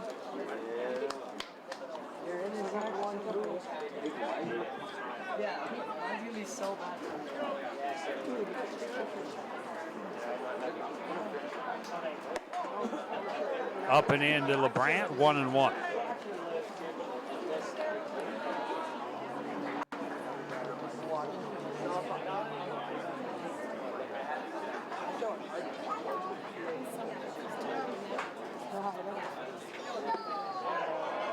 Outside, 2-1.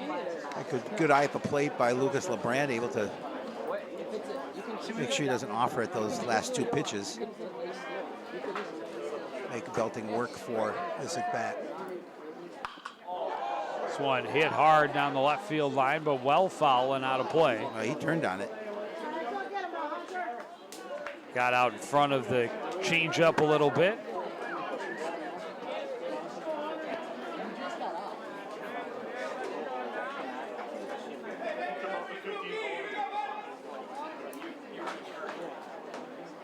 Two pitch. Big hook gets him swinging. That was a pretty pitch. Back-to-back strikeouts after giving up the leadoff single to Manos.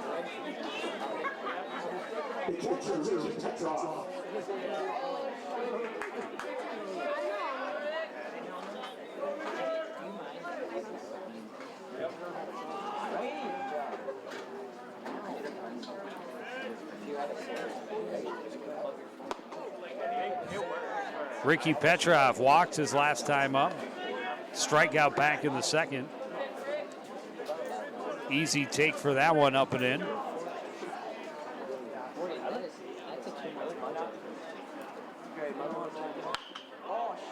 High fly to short left. Avery just waiting on it all day. Making the catch and ending the inning. Leadoff single. But then 3 quick outs for Hunter Belting and the Cougars. We go to the bottom of the 6th, Centennial 5, Coon Rapids 2. You're watching CTN's coverage of Section 7 4A baseball.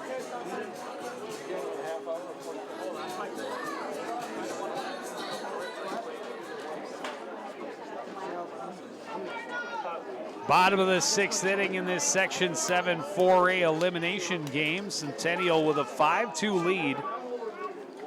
Cougars open the tournament with a 2-0 win over the same 7th-seeded Cardinal squad.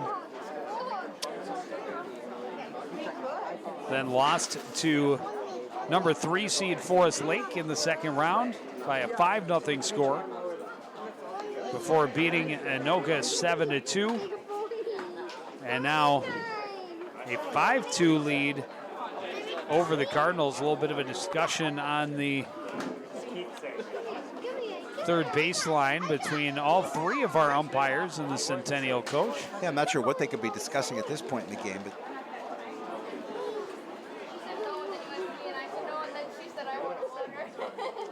Jake Slipka, who did not play in the first game between these 2 teams in this tournament, is 2 for 2 with a pair of doubles and a sacrifice fly. He also scored a run.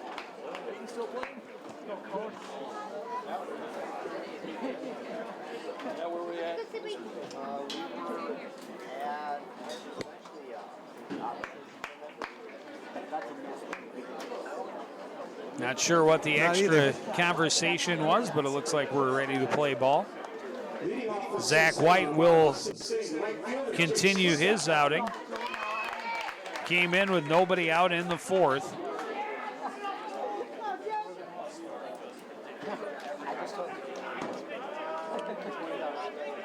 Just has to come out and try and keep the hole from getting any bigger. The Cardinals with their last regular at-bats after this, and already a 3-run deficit to try and make up.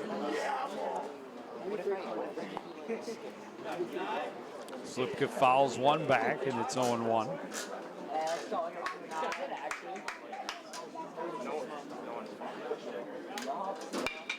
This one grounded back up the middle, over the head. Took a high hop out of the reach of Lucas LeBrant and a leadoff single. Slipka remains perfect on the day, 3 for 3. Yeah, that would have been difficult even if the ball hadn't taken that bounce and LeBrant was able to field it, because that would have taken a high enough bounce where it would have been tough to make a play. Oh, he would have been way deep in the hole. Yeah. but it's out of his reach into center field. 8th hit of the ball game for Centennial. They have the leadoff man aboard here in the 6th. Xander Streets, a 2-run double last time up. That pitch out off the plate.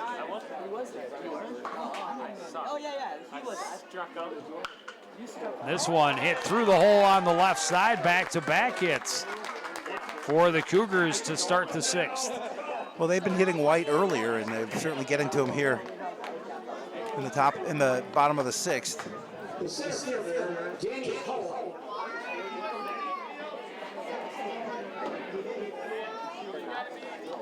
Danny Howell 1 for 3, or 1 for 2 with a walk. 2 runners on, nobody out here in the 6th. A little late on the fastball, 0-1.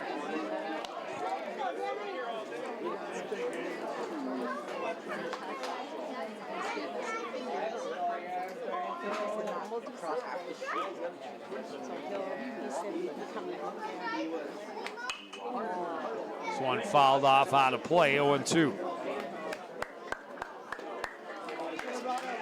Centennial already with 9 hits this afternoon.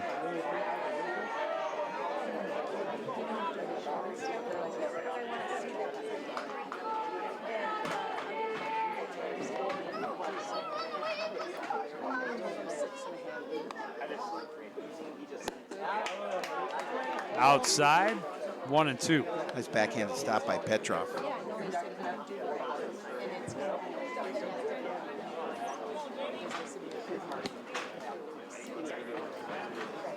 But he's not.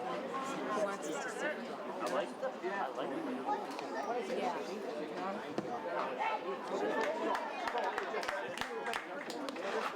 You're like, that's my boy. I don't even know. How do you do it?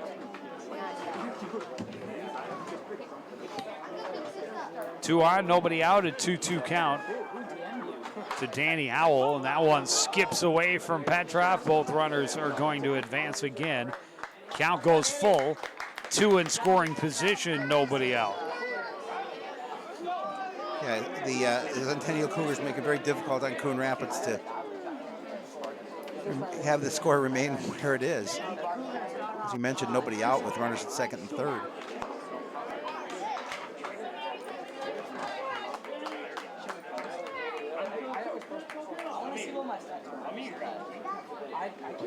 I don't want to show my stuff. You'd have to ask him. High fly to right field. Backing off is Manos. Waiting. He makes the catch. Tagging and coming home is Slipka. The throw not nearly in time. Both runners advancing on a sacrifice fly by Howell. And the lead grows to 6-2. Yeah, all important getting another run here in the bottom of the 6th, just really solidifying their place in this ball game.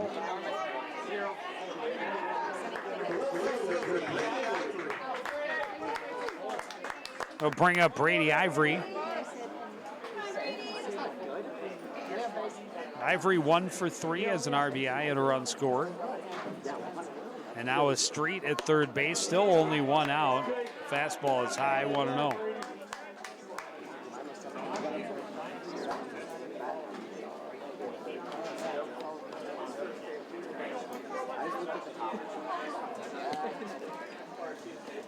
Infield in for the Cardinals. Pitch is low. It's 2-0.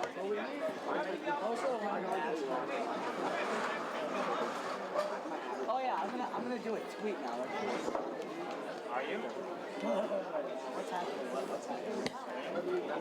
Coon, start off. That one finds the zone. 2-1.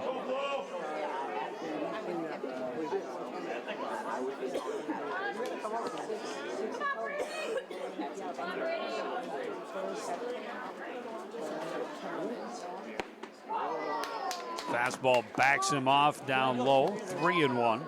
Yeah, again, now White's in a situation of putting another runner aboard with just 1 away. You can't go to a group call to the hashtag. He does have. He's doing hashtags. He's doing hashtags. And ball 4, up and in. The inning continues with runners at the corners and only one out.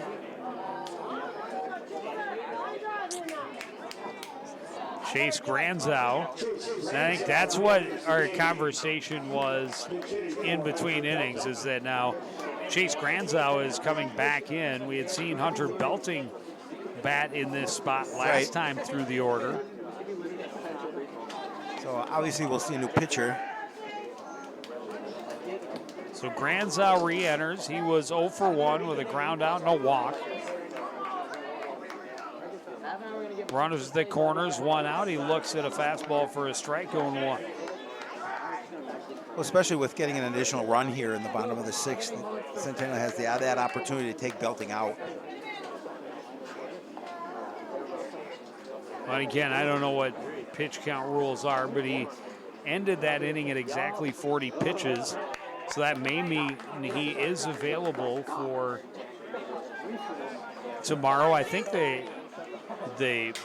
count pitch count numbers change in the tournament because they know, the games could pile up. Curveball is fouled off by Granzow. 1-2.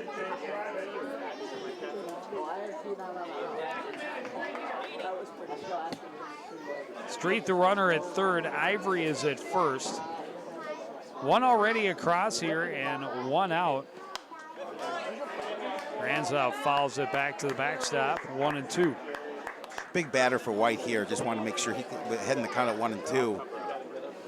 See if he can retire him and get that second out.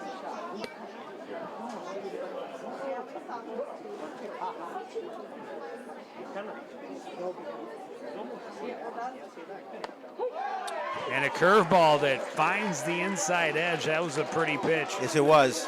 And it comes at a big time for White and the Cardinals.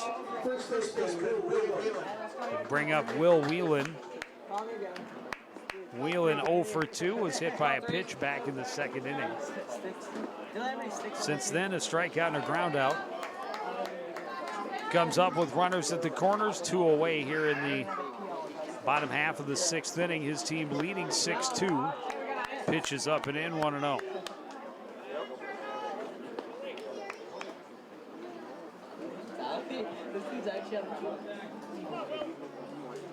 We're looking for Tommy. And now way upstairs, 2-0.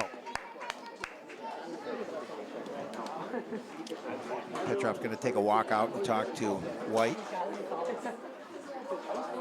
2 outs in the inning. They just need to get out of this and try and get their hacks with their last 3 outs.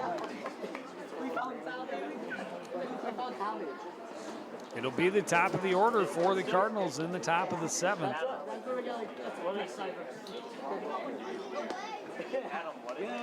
We found Tommy.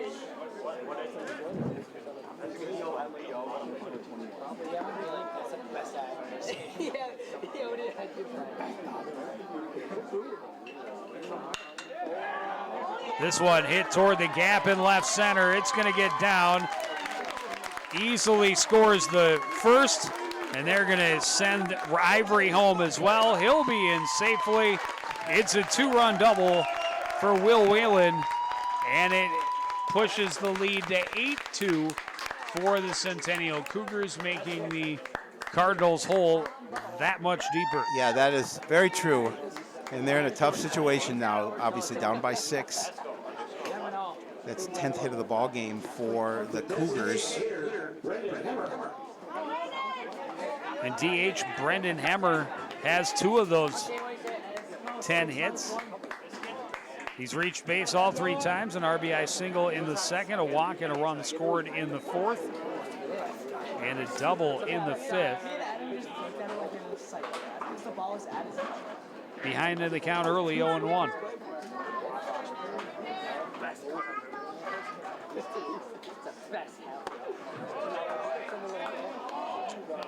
Just high, 1-1.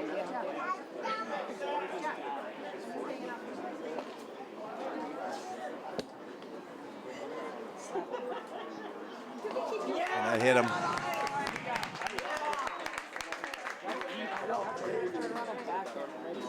Just got away from him with Hammer on base.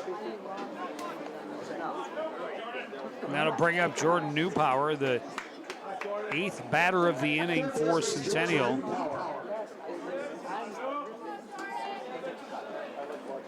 Hey, pizza mindset, John. Pizza mindset. If you act like you're cold, you will. I'd rather do this.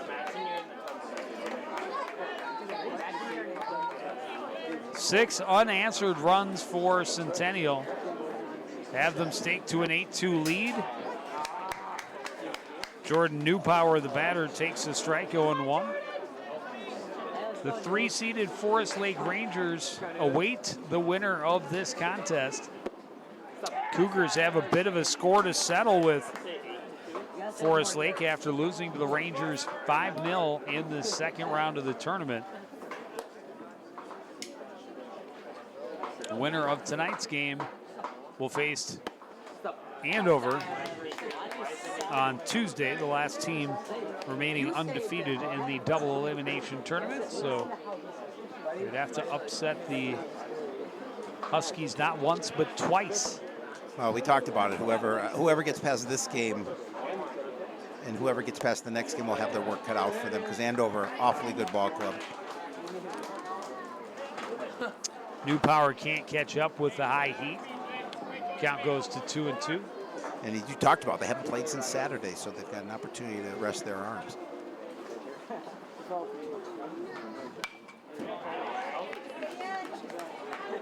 Newpower protecting a bit, able to foul that one off. It'll stay 2-2.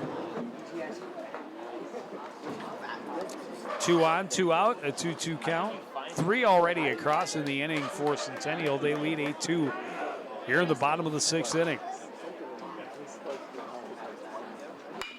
This one grounded and through the hole on the left. A diving attempt by Manders, but it skips away from him.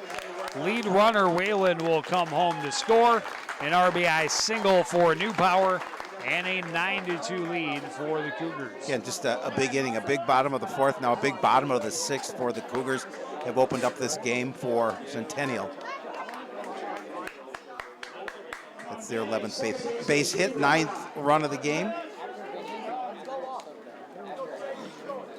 And back to the top of the order, Vinny Rye. Still hitless. Reached on an error and scored back in the 4th inning.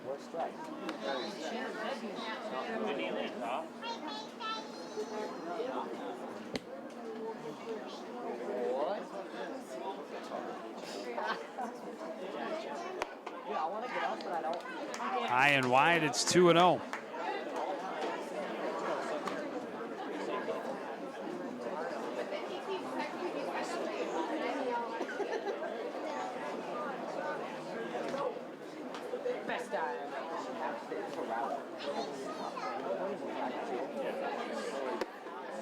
Outside, 3-0.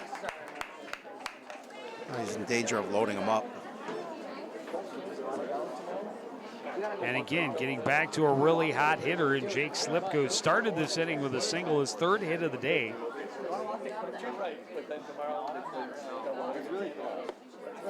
And a 4-pitch walk.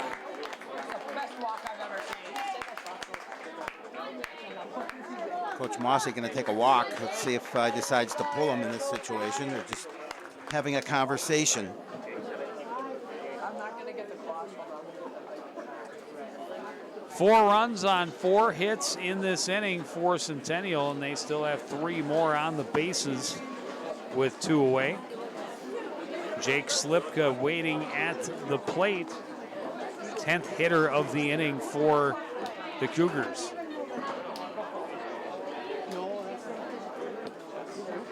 And we are going to see him give it up. It looks like he will go to 3rd base. Mark Manders will take over on the mound, and Fearing will move over to short. We'll take a break as Manders gets warmed up and be back with more of the 6th. You're watching CTN's coverage of Section 7 4A baseball. Mark Manders moves from shortstop. Right fielder, Jake Scott. Back at Castle Field in Anoka, Centennial with a big lead at 9-2 as we continue here in the bottom of the 6th inning. Mark Manders coming on in relief. He'll face Jake Slipka. Slipka 3 for 3 with a couple of doubles. This one driven down the line to right, and it will land in the corner. No, it is over the fence. It is over the fence. Grand slam, walk-off, home run for Jake Slipka. Jake Slipka, player of the game by far, as he drilled that pitch over the right field wall to give the Cougars the win. First pitch that he saw, I was just mentioning that he was 3 for 3 with a couple of doubles, an RBI, couple of runs scored. And the first pitch he sees from Mark Manders, he sends over the fence in right field. A grand slam that is a walk-off because of the 10-run rule here in the bottom of the 6th inning. Well, it's going to end the Cardinals season, Joe, with a lot of ups and downs, more downs than ups for Coon Rapids this year. And they won a couple games, obviously, here in the sections, but came up against Centennial, and Centennial took care of them. Yeah, the bats got hot for the Cougars, especially once the Cardinals went to their bullpen. And a thunderous way to finish it off with the Really was. home run to right, grand slam, walk-off shot for Lipka. And Slipka will be thinking of this for a long time. 4 for 4 on the day with a single, 2 doubles, a sacrifice fly, and a grand slam, 5 RBI and 3 runs scored all told. And that pushes his team to the next round where they'll face the 3rd-seeded Rangers, who handed them a 5-0 loss back in round 2. The winner of that contest will get to tomorrow's championship round to face top-seeded Andover. But that's going to do it for this edition of CTN Sports. Again, the final score, Centennial 13, Coon Rapids 2. Want to thank everybody out there for joining us and continuing to support everything we do here at CTN. For the entire crew, including Howie Shapiro, I'm Joe Young saying